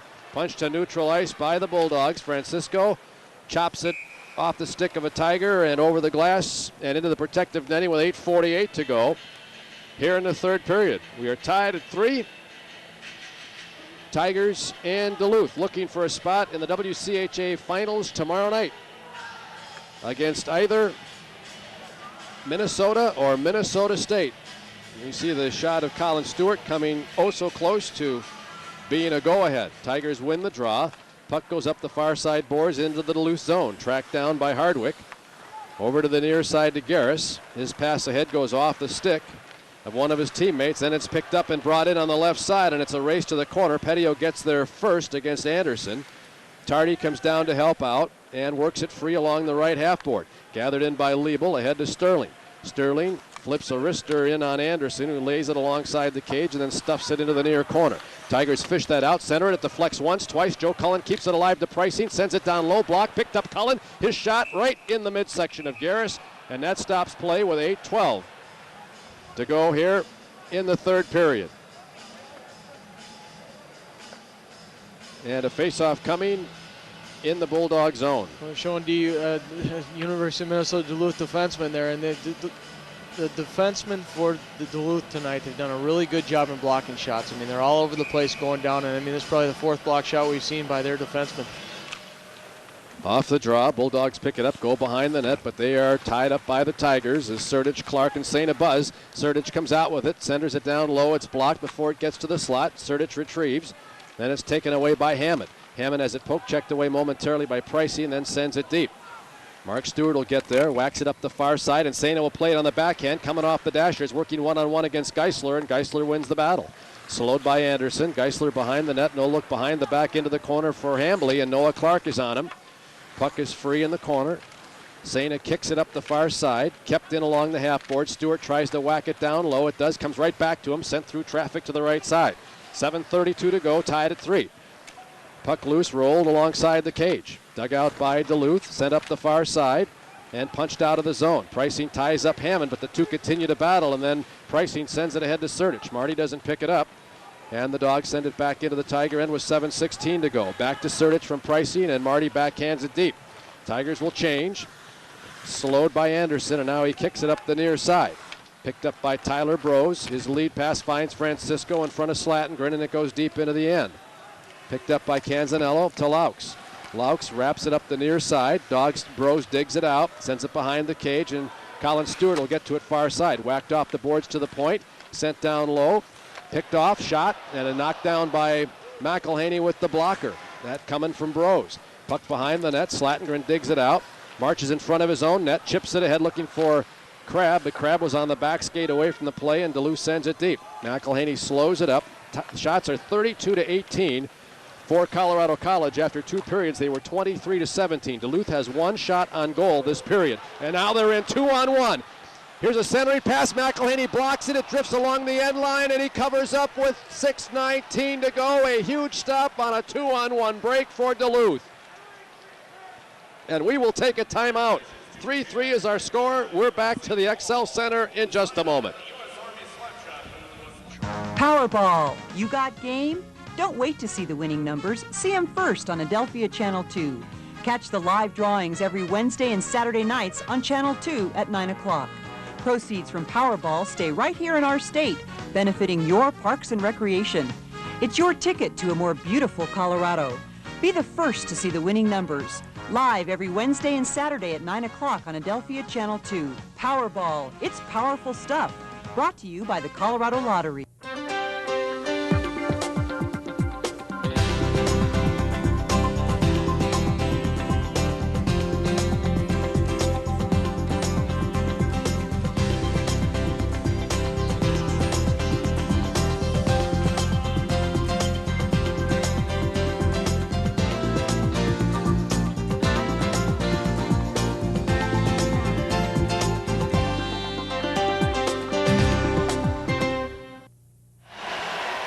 Face-off far circle, Colorado College zone, game on the line, 3-3. Joe Cullen with the draw, and Duluth's Weston Tardy clears it up the near side. Bulldogs send it back behind the net. We say Duluth's Weston Tardy because that's where he's from. He plays for CC, but his hometown is Duluth, along with Aaron Slattengren. Into the slot, shot across the crease, wide of the mark. Tigers track down the rebound, backhanded out. This will be an icing call on Colorado College with 5:56 to go, and we're still tied at 3. Duluth now picking up the pace with a couple of shots on goal late to push it to 32-19. They have not had a shot on goal until the last 7 minutes of the period, Jim. You know, Jeff, Coach Owens, though, showing a lot of confidence in some of his younger players. I mean, it's a key point in a hockey game. You're in a defensive zone. He's got Weston Tardy out there who hasn't seen a lot of game time. And, I mean, it's great to see Coach Owens giving a guy like Weston Tardy some experience. As we mentioned, he is playing for Jason Josa. Jason has come along really well with the shoulder injury and could play tomorrow if it was a desperation situation. They want to hold him till next week, but he should be ready for the regional. Slowed by McElhaney behind the cage. Mark Stewart right to left behind the cage to Sena, then to Sertich. Sertich in left point. Left circle, poke checked away, retrieves it, then is taken down, thrown into the boards, and on top of the puck, and Don Adam will make no call there with 5:20 to go. Well, Marty Sertich doing a good job getting the puck deep, but taking on the Steve Check, a 6'1", 215-pound, as you can see here in the corner, defenseman. And, I mean, the important thing is he got the puck in deep. And got himself in deep, too. That's quite a hit. And he appears to be okay. Tigers bring Frischman out, though, so that Marty can go over and check with Richard Quincy. But Marty's at one end of the bench and Quince is at the other, and that's a pretty good sign. Frischman will take the draw, and maybe down the stretch here we might see that change being made for a little more size at that position. Scott Owens has done that before. Puck loose in the corner, battle for it in the Duluth end, comes free to the half board. Bulldogs pick it up, poked away momentarily by Stewart, enough time for Pricing to get to it, and then to Frischman. Frischman battles with it into the corner, going one-on-one with Hambly, fights free, comes to the corner, now gets help from Noah Clark, who circles, throws it on net, and Anderson kicks it to the far corner. Noah goes to track it down, push to the point. Mark Stewart trying to keep it in, it's muscled out. 4:44 to go, we're tied at 3. If the game goes to overtime, they will go to a full intermission, and they will resurface the ice, and then they'll play sudden death. In comes Pricing, high center, chips it into the far side corner. Dug out by Petruic. Petruic back the other way. On the left wing, picked up Stoffaker. Drop pass at the point, Hammond fires, knee pad saved by McElhaney, rebound to the corner. Dug out by Hammond, taken away Petio. Petio punches it up the near side, gets help from Canzanello to the point, but not out. Battle along the half board continues, and now it's picked up by Joey Crabb. Rolls it out of the zone. It'll go deep into the Duluth end. Icing is waved off. Tracked down there by Check. To the near side circle and out. The Bulldogs pick it up at the red line. Hammond in at the left point. One-on-one against Petio. They both go down into the corner with 3:50 to go in a 3-3 tie, and they wind up on top of the puck. That stops play, and we'll take a timeout. 3:48 left. We're back to the Xcel Center in just a moment. Get physical and get rolling with Red Mountain Sports, your one-stop inline shop. Everything for inline hockey, aggressive, fitness, and recreation skates and equipment. The whole family will enjoy a wide variety of sporting goods with friendly and knowledgeable service from Red Mountain Sports. Plus, everything you and the kids need for hockey, soccer, lacrosse, disc golf, even the hottest mountain and snowboards, as well as fitness, boxing, and yoga. Get physical with the whole family at Red Mountain Sports, 627 West Colorado. Hi, I'm Don Bates of Don Bates Insurance, your area Safeco agent.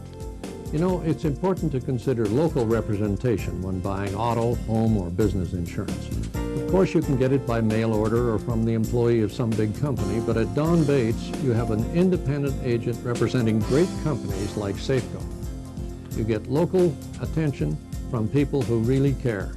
We've been in Old Colorado City for 43 years, and we'd like to represent you. We are back. 3:48 to go as you get a good look at Tom Pricing. Tigers with the puck off the draw. Mark Stewart will track it down far side to neutral ice. Gets tangled up with the officials. Tigers come up with it. Sterling whacks it deep.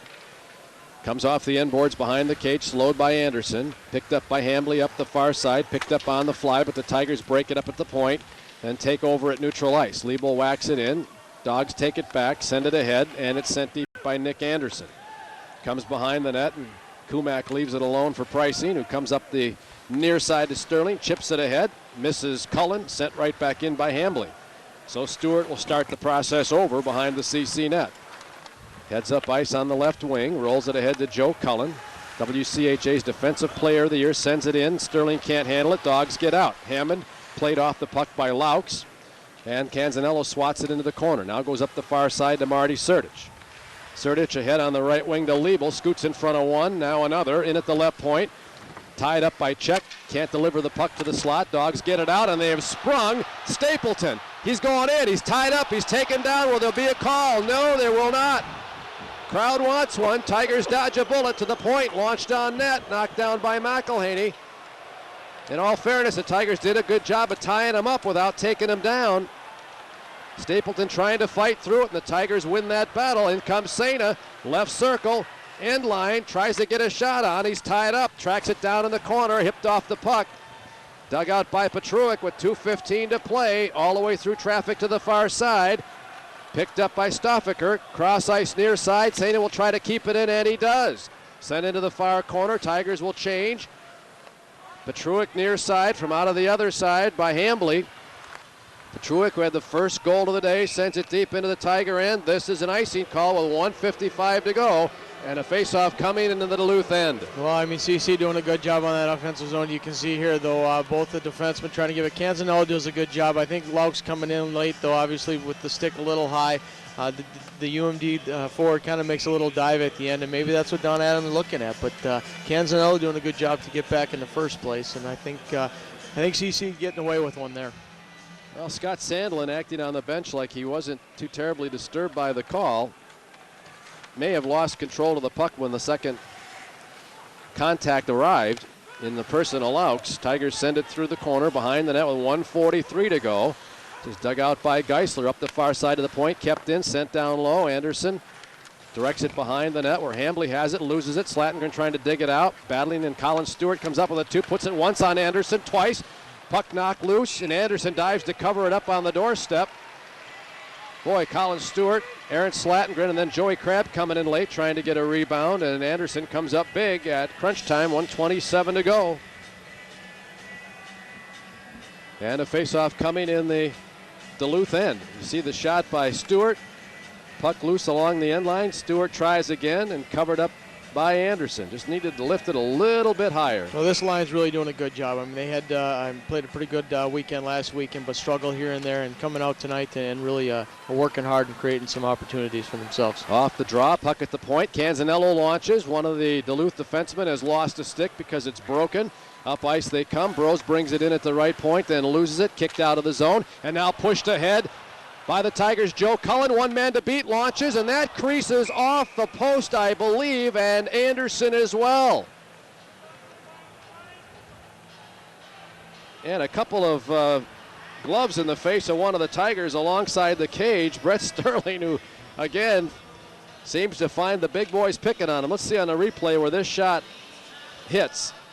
That creased off the right post. Well, and I think, as you said in the beginning, Anderson comes out and cuts the angle off, makes the first save right there, but then it comes off the crossbar of the post there. But Anderson doing a good job coming out and forcing Joe Cullen. Joe Cullen with a great shot. I mean, he comes up, he knew he was going to shoot, and he really lays into this one, and I think he just got a piece of it right there on the left shoulder. Well, that's 3 posts now, or 2 posts and a crossbar.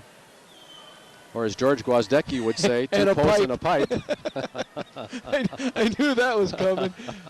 little humor. That's one for the history books, that's for sure. We got to cut that one out. Bulldogs with the puck at neutral ice. Roll it into the corner. We're into the final minute and maybe headed to overtime here. Up the near side, Dogs keep it in the zone. Hambly through the corner. Pricing wraps up Hammond, but now there's a man free at the end line. Puck pops free to the near side. Tigers dig it out to Sena, coming in one-on-one at the left point. Backs off, sends it down low. Anderson steers it towards the corner. Hambly and Joe Cullen battling for it. Hambly tries to send it up the near side. Touch pass by Stoffaker out of the zone. Sent right back in by Pricing with 31 seconds to go. Tigers change up while the Bulldogs pick it up. Roll it to the near side. Picked up and brought in by Geisler with 21 seconds to go. Behind the net, it's Mark Stewart. Up the far side, 17 seconds to go. Colin Stewart trying to shovel it ahead, blocked, and then gathered in by Pricing. 11 seconds to go. Pricing goes down, no call, and in comes Bros. Takes the shot, McElhaney the stop. 4.8 seconds to go, and I don't know that Kumak was all that sure he made the stop because the first place he looked was the back of the net. That's something you don't want to see in a goaltender. He comes out and Kumak doing a good job and coming out and facing the shot, but when you see a goaltender go down and kind of take a look behind him, you know that he's a little unsure of himself right there. Yeah, that is an indicator of the first magnitude. 4.8 seconds to go. Well, again, the overtime will work this way. If it does go into it as they drop the puck, Tigers pick it up. Noah Clark chips it to neutral ice, and we are indeed headed to overtime. We will take a full intermission A full intermission is due to you right now. They will make ice. They'll come back out for a 20-minute overtime period. If somebody scores in that overtime period, the game will be over. But this will be treated just like a regular intermission here at the Xcel Center. So we will pause for a timeout. We'll send it back to our 8th Street studios to Rob Namnoom and to Brian Allen. We'll be back after the intermission. This is Tiger Hockey. We're tied at 3. In 1992, Team introduced something Colorado Springs had never seen before. It's our exclusive only price, and it's based on one simple idea. People just want a car or truck, and not the struggle it takes to get one. So our salespeople spend their time telling our customers about our premium cars and trucks, and not arguing with them about the price. It's a straightforward way to do business, and we've been doing it that way every day for the last 9 years. Try the only price at Team Chevrolet and Team Honda. It works. Hi everybody, Mike Ball, host of the Restaurant Shows here on Adelphia Cable Channel 2 every Friday from 10:30 to 11 in the morning, 7 to 7:30 in the evening, and Saturday from 5:30 to 6 in the afternoon. Join me as we talk about restaurants here in the Colorado Springs area. We'll take you on a tour. We'll show you the restaurants. We'll show you the food. We'll introduce you to their owners. We'll introduce you to their chefs. We'll do some giveaways as well, and we'll tell you about some wonderful, fun, exciting events called Boyle Lunch Bunches and Boyle Supper Club. So join me for the Restaurant Show right here on Adelphia Cable Channel 2. From the News 13 family to our military families, our thoughts are with you. Welcome back to Tiger Hockey here on Adelphia Cable Channel 6. We are not done. It is 3-3. We will be going to a full overtime. Whoever scores first wins. And you know what? This has been a very, very physical hockey game for the Tigers. Physical, entertaining, all the fans, the Duluth fans, the Tiger fans, they have to be pleased with it. Obviously, maybe the Tiger fans are a little disappointed. They probably wanted a quicker start from the Tigers, but they did a good job getting themselves back in the game and forcing an overtime. And they actually had a game-winning goal called back. We'll get into that after the break, but some people, a lot of Tiger fans would say, certainly here in the Colorado Springs area, that this game should be over right now. But it's not the way the chips fell today. A questionable call on Richard Petio's goal there in the third period would have given the Tigers a 4-3 lead. What the Bulldogs have done, Brian, is they've done a good job neutralizing the line of Marty Surdich, Noah Clark, and Peter Sena. There has been a guy in Sena's face all game long. All game long, exactly. This guy, Junior, over at Duluth, he's looking more like Peter Sena than Sena is.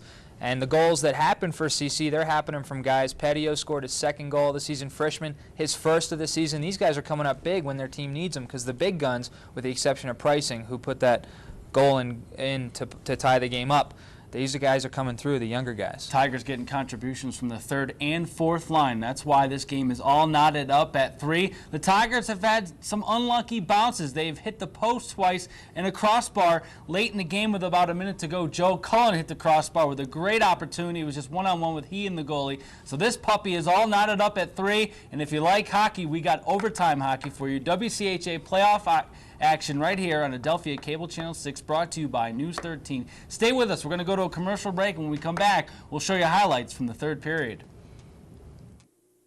It's the original, the best, and it's free. The Home Builders Association and News 13 invite you to the 45th Annual HBA Home and Garden Show, April 4th through the 6th at Chapel Hills Mall. Don't miss this free 3-day event featuring nearly 200 displays. Ask the experts about landscaping tips and much more. Kids will love visiting the Easter Bunny, and you can register to win $2,000 in appliances from Appliance Factory Outlet. The HBA Home and Garden Show at Chapel Hills Mall, brought to you by News 13 and these sponsors. The Colorado Springs World Arena Ice Hall, home to figure skating, hockey, and speed skating world and Olympic champions. You can learn to skate on the Olympic-sized ice in a small group setting. Our classes are designed for skaters at every level. We also offer Learn to Play Hockey and toddler parent classes. For information, call 477-2152. Go online to worldarena.com or visit the Ice Hall today and learn to skate at the home of champions. Here you are in a successful business or profession when you suffer a major loss. Now what?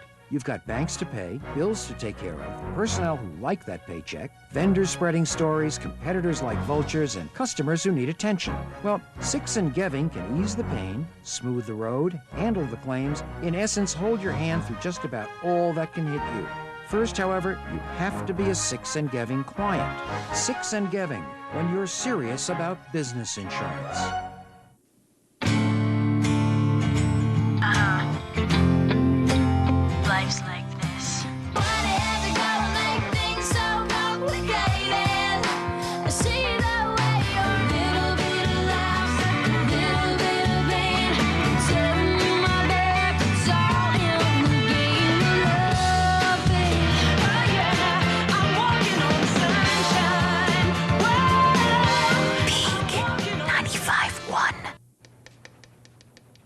There's this guy, always in my face, shouting at me. I cover my ears, but still him just pushes me. But I love him. He's my coach.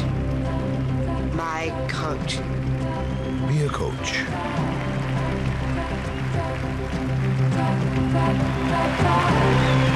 Be a fan. Be part of it.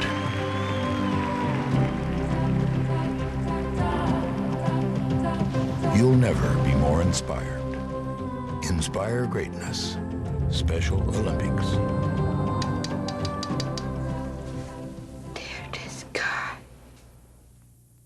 Welcome back to Tiger Hockey here on Adelphia Cable Channel 6. Today's game, Brian, a lot like Chinese food. You know when you eat Chinese food, it tastes really good, and about an hour later you're hungry.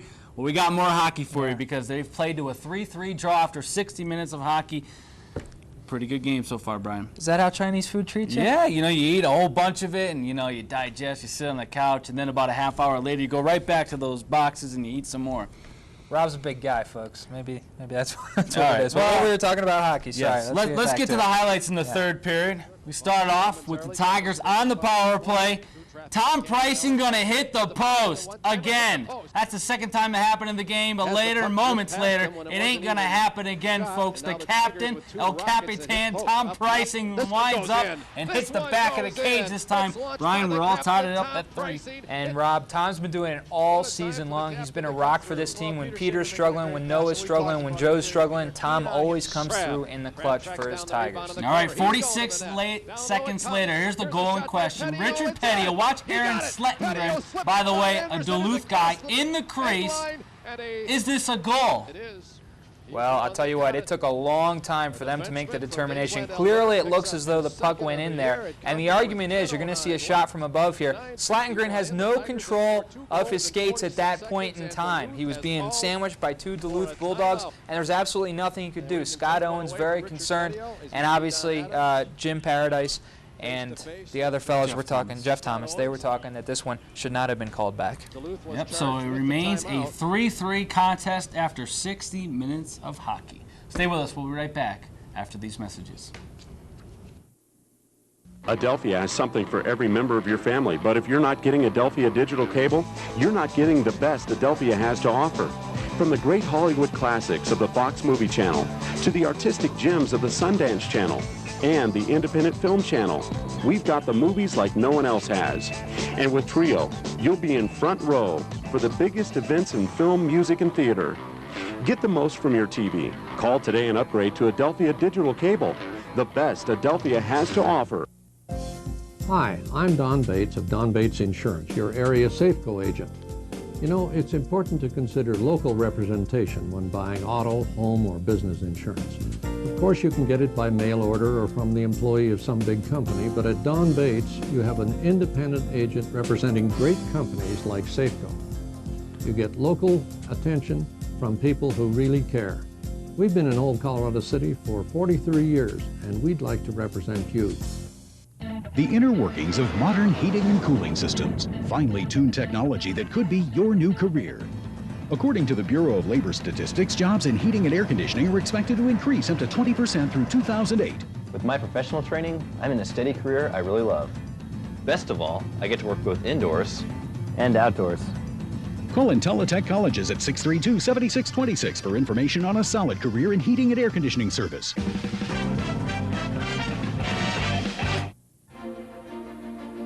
News 13 tells the stories that affect you.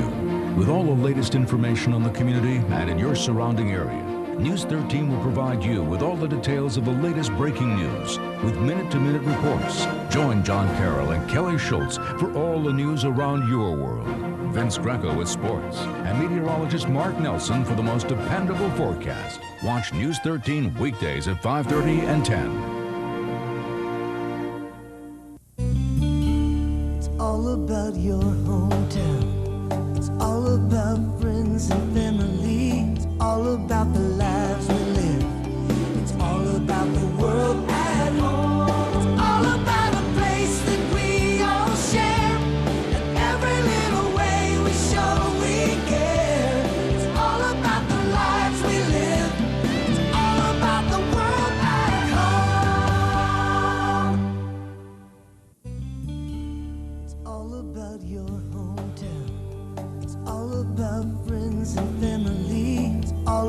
the lives we live.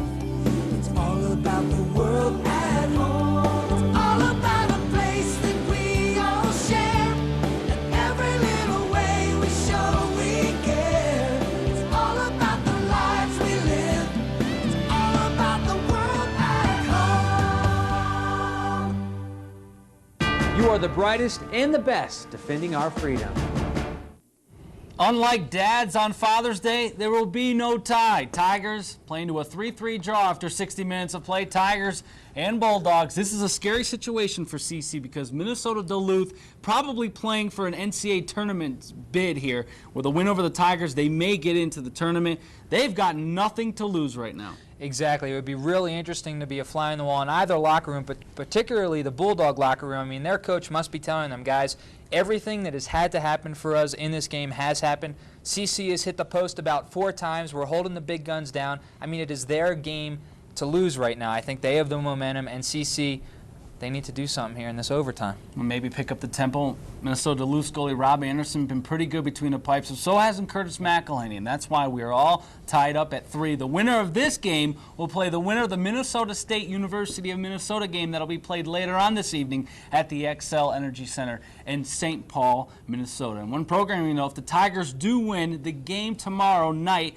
the state championship game, might be on News 13 pending the war coverage. If not on News 13, it will be seen on Adelphia Cable Channel 6. Let's get back to the game in overtime. One reason people like the only price at Team Chevrolet and Team Honda is that it saves so much time. The old-fashioned back-and-forth negotiation process can be tricky, emotionally tiring, and sometimes a little insulting. But mostly, it just wastes time. The only price is simple. We show you the vehicles, we show you the prices. There's nothing to fight or argue about. So you can be in and out, over and done in about an hour. No gimmicks, no hassles. The only price at Team Chevrolet and Team Honda. What's your business situation? Would it surprise you to know that here in Colorado Springs, there's an insurance agency that's as large as some large city agencies? So whatever your size, no matter your geographic range or industry type, right here, locally, are people who have the resources, expertise, background, and ability to create programs and solve problems, save time and money. Insurance solutions for your business. Six and Geving, when you're serious about business insurance. Station of the Year. Hi, I'm John Carroll. Thanks to your support, News 13 has been named the Colorado Broadcasters Association Major Market Television Station of the Year, with recognition in news, commercial advertising, and public service. News 13 would like to thank you, Southern Colorado, for making us Station of the Year. For a news team you can trust with information on important issues you care about, News 13 is all about your world at home. Joel Siegel's Road to the Academy Awards escorts you through the music and madness of this year's finest films. Don't worry, honey. Everything's fine. I don't know what's happening. I seem to be unraveling. From favorites to fantasy. There is still hope. Joel Siegel's Road to the Academy Awards. Don't miss Joel Siegel's Road to the Academy Awards this Sunday at 4 p.m. only on News 13.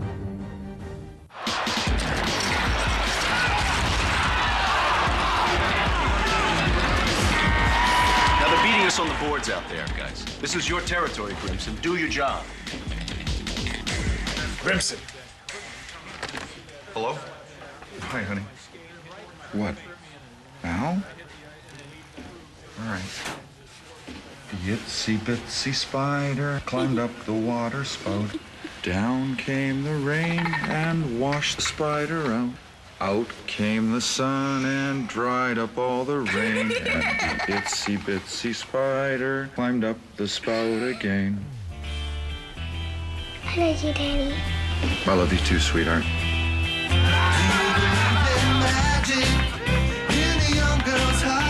Hey, it's my girl. You know, my daughter. Love. Pass it on. A message from the Foundation for a Better Life. We are back to the Xcel Center, ready for overtime period number 1.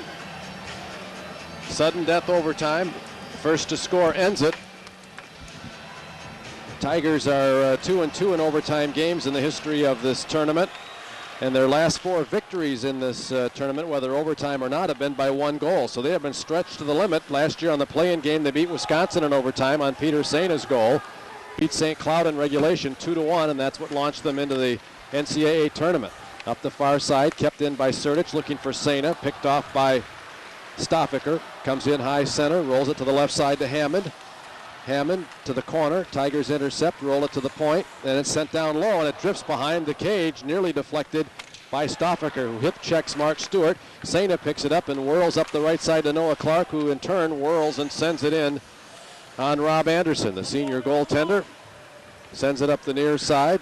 Bulldogs get out, picked up, brought in left side. Francisco, senior forward, behind the CC net, dug out by the Tigers. Pricing rolls it off the Dashers, but it is not fielded by Cullen. Now it's taken away by Liebel. Liebel up the far side, poke checked away by Geisler, right to Petio. Ahead to Joe Cullen, wheels at the point. Sends it down low. Bulldogs trying to clear, have it blocked. Now pick it up, start to move towards the Tiger end. Burrows with it, backhands it in. Oh, and they're breaking a man to the net. And a shot is just wide, pops up into the air, and Curtis McElhaney gets the glove in front of Francisco to save the day. Well, I mean, the CC defensemen have got to either work on getting the puck deep or make sure they got a man back. Because right there, Richard Petio stands up again on the offensive blue line, and it causes basically a 2-on-1. He does a good job of getting back to cover it, and McElhaney making the save, but they cannot take those risks. We got to get the puck in deep, make sure you get guys going, and then send a defenseman into the play.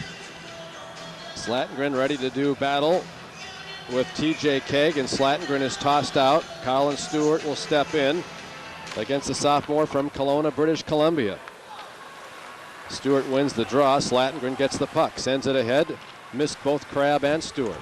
Picked up by Czech, sent towards the Tiger end, and they bring it in offside with 18:35 to go here in period number 4, the first overtime period. Good job by Colin Stewart coming in there off the wing to win the faceoffs. Nice play, defenseman D-to-D pass with a good breakout. With Slatengren kind of trying to force it and missing both guys up the middle. Slatengren wins the draw, but it eludes Canzanello. He tracks it down behind the net, then goes to his defense partner Laux up the far side and backhanded out. Slatengren racing to it, but Truitt gets there first, sends it towards the Tiger end. Played into the boards is TJ Keg by Laux. Slatengren arrives to help out. The battle ensues, picked up by Colin Stewart and whacked deep. Anderson will slow it up. Crabb knifes in behind him, trying to free it up. It's loose along the half-board far side. Skate past to Crabb from Colin Stewart. Muscles out from behind the net. Looks to center, now goes back to the corner. Still trying to center, wraps it around him and gets out front, fires a shot on the way down, and it's wide of the net behind the cage. Tigers with the rebound in the corner. Up the half-board, battling as Colin Stewart throws it on net, kicked off the glass, stick save by Anderson. Loose behind the cage, backhanded up the far side for Truitt, and then punched to neutral ice where Mark Stewart fields it, tries to hand it over to Pricing and has it blocked by the Duluth defense, Jesse Unklesby. Tigers up the near side, backhand no-look pass to Noah Clark, in at the right point, right circle, pulls up, has it poke checked away as he heads for the slot. Bulldogs track it down but don't get it out. Sertic comes to the rescue at the point to keep it in, now poke checked away again. Mark Stewart plays the body, puck comes in high in the zone, kicked out, brought back in by Noah Clark, muscling along the half-board, trying to find Sertic. Picked off and sent to neutral ice by Stapleton. Picked up and sent back in by the Tigers, and now it's picked off again by Sertic on the clearing effort by Hambly. Far side to Saina, gets around a man, gets down low, coming around for a wraparound, loses an edge and goes down behind the net. His centering attempt winds up at neutral ice where it's played by Weston Tardy at the Tiger line. Near side to Petio, ahead to Saina, chips it in deep. Tigers will change while Anderson lays it behind the cage. 16:49 to go in the first overtime period. Tigers nearly intercept. Now Cullen picks it up to Sterling. In at the left point. Centered, picked up, Liebel a shot, and gloved by Anderson, taking it away from the upper right-hand corner of the net. Jeff, an interesting note right now. This is the 11th overtime game for the University of Minnesota Duluth and only the 5th for the CC Tigers. So obviously Duluth having some experience in overtime this year. And they have not lost 2 games in a row all season, despite the fact that they only made it to 5th place. They have been a battling team. Off the draw, launched by Petio. This is a save, and the rebound just eluded Brett Sterling. Anderson was in the prone position. Puck in the far corner after it's being sent down low. Now to the point. Tardy sends it back into the corner. Dug out by Sterling. Back into the corner it goes. Sterling will go after it along with Joe Cullen. Has it poke checked away in front of Cullen, and it's dug out by Junior Lassard of the Bulldogs. Sends it in deep, and a hip check sends Bros flying into the corner. Dug out by Tardy up the far side. Played off the Dashers and rolled ahead to Joe Cullen by Brett Sterling. Cullen sends it in as the Tigers change. Clearing attempt hits the referee. Tigers catch a break. Centered to Petio. He can't field it. Digs it out, goes back into the corner. Loose along the half board, rolled to the point. Bulldogs get out but do not corral the puck, and Laux will track it down far side in front of the Tiger bench. Sends it up the near side to Slatengren, who takes it, backhands it, absorbs a hit, sends it behind the cage. Anderson will leave it there for Hambly. Hambly out of the corner, poke checked away by CC. Tiger forecheck picking up. Here it comes to the point. Laux launches, looking for his 6th goal in 7 games, and it is corralled by Anderson. Then he hangs on with 15:39 to go. Overtime period number 1. Both Tigers teams on a 4-game win streak. Both Jim. teams taking some opportunities with their defensemen. Both teams putting them both up, sending their defensemen in. You can see Duluth with nothing to lose at this point on that offensive zone, pinching their D on the boards and really trying to get in there and make something happen. Puck loose behind the Duluth net. Push to the blue line. Joey Crabb keeps it in. Backhands it to the far corner. Colin Stewart in pursuit. Sent up the near side by Geisler and then sent back deep. And Anderson's got to glove that and hang on. Tigers with almost a 2-to-1 shots on goal advantage at 40-21 with 15:25 to go. As you look at the head coach of the Bulldogs, Scott Sandlin. Is that a competitive look or what? Well, I think he knows what's at stake, and obviously he's got to be proud of his team. They come out last night to win a huge hockey game against North Dakota, comes in today and play an outstanding game against the #1 team in the country. Well, the opportunity is great as far as the NCAA is concerned. It may not be enough to get them in, but if they are to defeat CC, they boost their own winning percentage and then get the Tigers RPI and pairwise to boot. Man open out front, but scuffing the shot is Stapleton. He has 1 of the 3 goals, and the Tigers catch a break. Puck loose behind the CC cage, dug out by Pricing. Pricing wheels out from behind the net, dishes ahead on the right wing. Noah Clark's got it, and he's got 1 man to beat. Comes in at the point, the circle, drops it for Sena. His wrister is blocked and knocked down. Rebound up the near side, chip to neutral ice. This will be an icing call, I believe, on Duluth. Indeed it is, with 14:48 to go in the overtime period. Duluth now playing its 7th period of hockey in less than 24 hours. They teed it up last night and beat North Dakota starting at 7:05 Central Time. And we right now are sitting on 5 o'clock Central Time. Well, your legs got to start burning at this point in the hockey game, but obviously they've got a lot to play for. And I mean, you just keep rolling 4 lines, you take short shifts, and if you get 30 seconds out there and you get the next guy out there, it doesn't matter as much. Here's a shot from the right circle. Deflected by McElhenney. Rebound up the near side. Centered. Comes up top. Here's a drive. McElhenney knocks that down, or Petio knocks it down actually. Takes that one, and a stinger into the midsection of Richard Petio, and he's going to stay down for a while to shrug off the disc coming at him at high velocity. 14:30 to go in the overtime period, and you'll see Petio pay the price here. Tigers actually catch a break because one of their defensemen nailed by the official trying to get back up ice, and it gave Duluth an odd man rush as a result. Well, you could just see Richard Petio trying to get into his backward stride, and his feet, as big as a kid he is, he got tangled up with the linesman, and University of Minnesota Duluth come down on a 2-on-1. Tigers clear to the blue line, but not out. Check launches. Slatengren blocks it. Bulldogs fire again. Tigers clear it out. Takedown at neutral ice. No call as Crabb goes after it into the Duluth end. Petrusik up the far side where it is picked up by Czech, and then ahead to Nick Anderson. He's hipped off the puck, but Francisco is there. And he's going to come in at the right point. Sights the net, takes a drive. McElhenney the save. Rebound right to Mark Stewart. Thrown off the glass up the far side. Sena gets it out, looking for Slatengren on the right wing. Chipped around him by Hambly back into the Tiger end. Cleared out by Pricing. Swatted ahead Sena, intercepted by Nick Anderson. He's at center ice and sends it back deep. Duluth with a surprising amount of life in it. Here in an overtime period, Tigers, had they been off their game in a fresh Duluth team, Jim, I don't know what kind of contest this would be. In comes Noah Clark, takes the shot. It's wide of the mark. He tracks down his own rebound. Behind the net, Sertic can't field it. Bulldogs do, roll it to the point and beyond. Waiting for it, Laux at the neutral zone. Ahead to Noah Clark, steps around 1 man, now another, but loses control of the puck high in his own. Bulldogs pick it up, roll it back towards the Tiger line. Laux fields it again. Ahead to Sena from Canzanello, and deep into the Bulldog zone it goes. Slowed by Anderson, stuffed into the corner. It comes up the far side, kept in, turned on net. Anderson the save, but no Tiger anywhere near the slot for a rebound as Duluth ices the puck by clearing the zone. 13:01 left in the overtime period. Both teams will change up. The winner moves on tomorrow night. The only fortunate thing about an overtime now is they'll still have 24 hours rest before whoever has to play tomorrow night. But the team that has to play tomorrow afternoon could be in for a long day, even if it's Colorado College. Yeah, there's no doubt about it. Nice replay there from Rob Anderson. And this kid's had a heck of a hockey game tonight. He's obviously really controlling the game, making some moves, and very confident. Stop 37 of 40 shots to the moment as the Tigers send it deep. Anderson slows it. Tigers start to move in.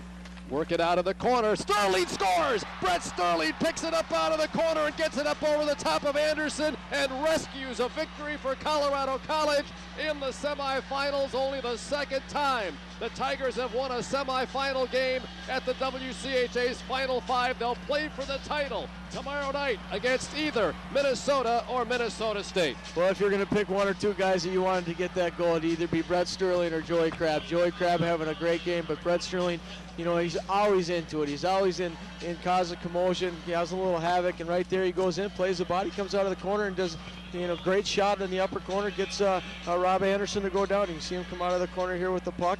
He just battles hard, and he just goes to the net and shoots it up, goes over the shoulder, that left shoulder, Rob Anderson. Well, the 41st shot of the game turns into Brett Sterling's 23rd goal of the season. It comes just 7 minutes and 18 seconds into overtime. Sterling with his 22nd. The Tigers will celebrate a victory and will play for the title for only the second time in their 8 appearances at the WCHA Final Five. And that game right now is scheduled for 6 p.m. Mountain Time on News 13. We are attempting to bring you this game on News 13 tomorrow night at 6 p.m. Obviously, it will be pending developments in the Gulf War.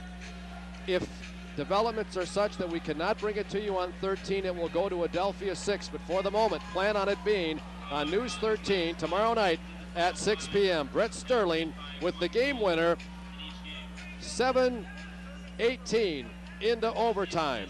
We're going to send it back to our News 13 studios to wrap.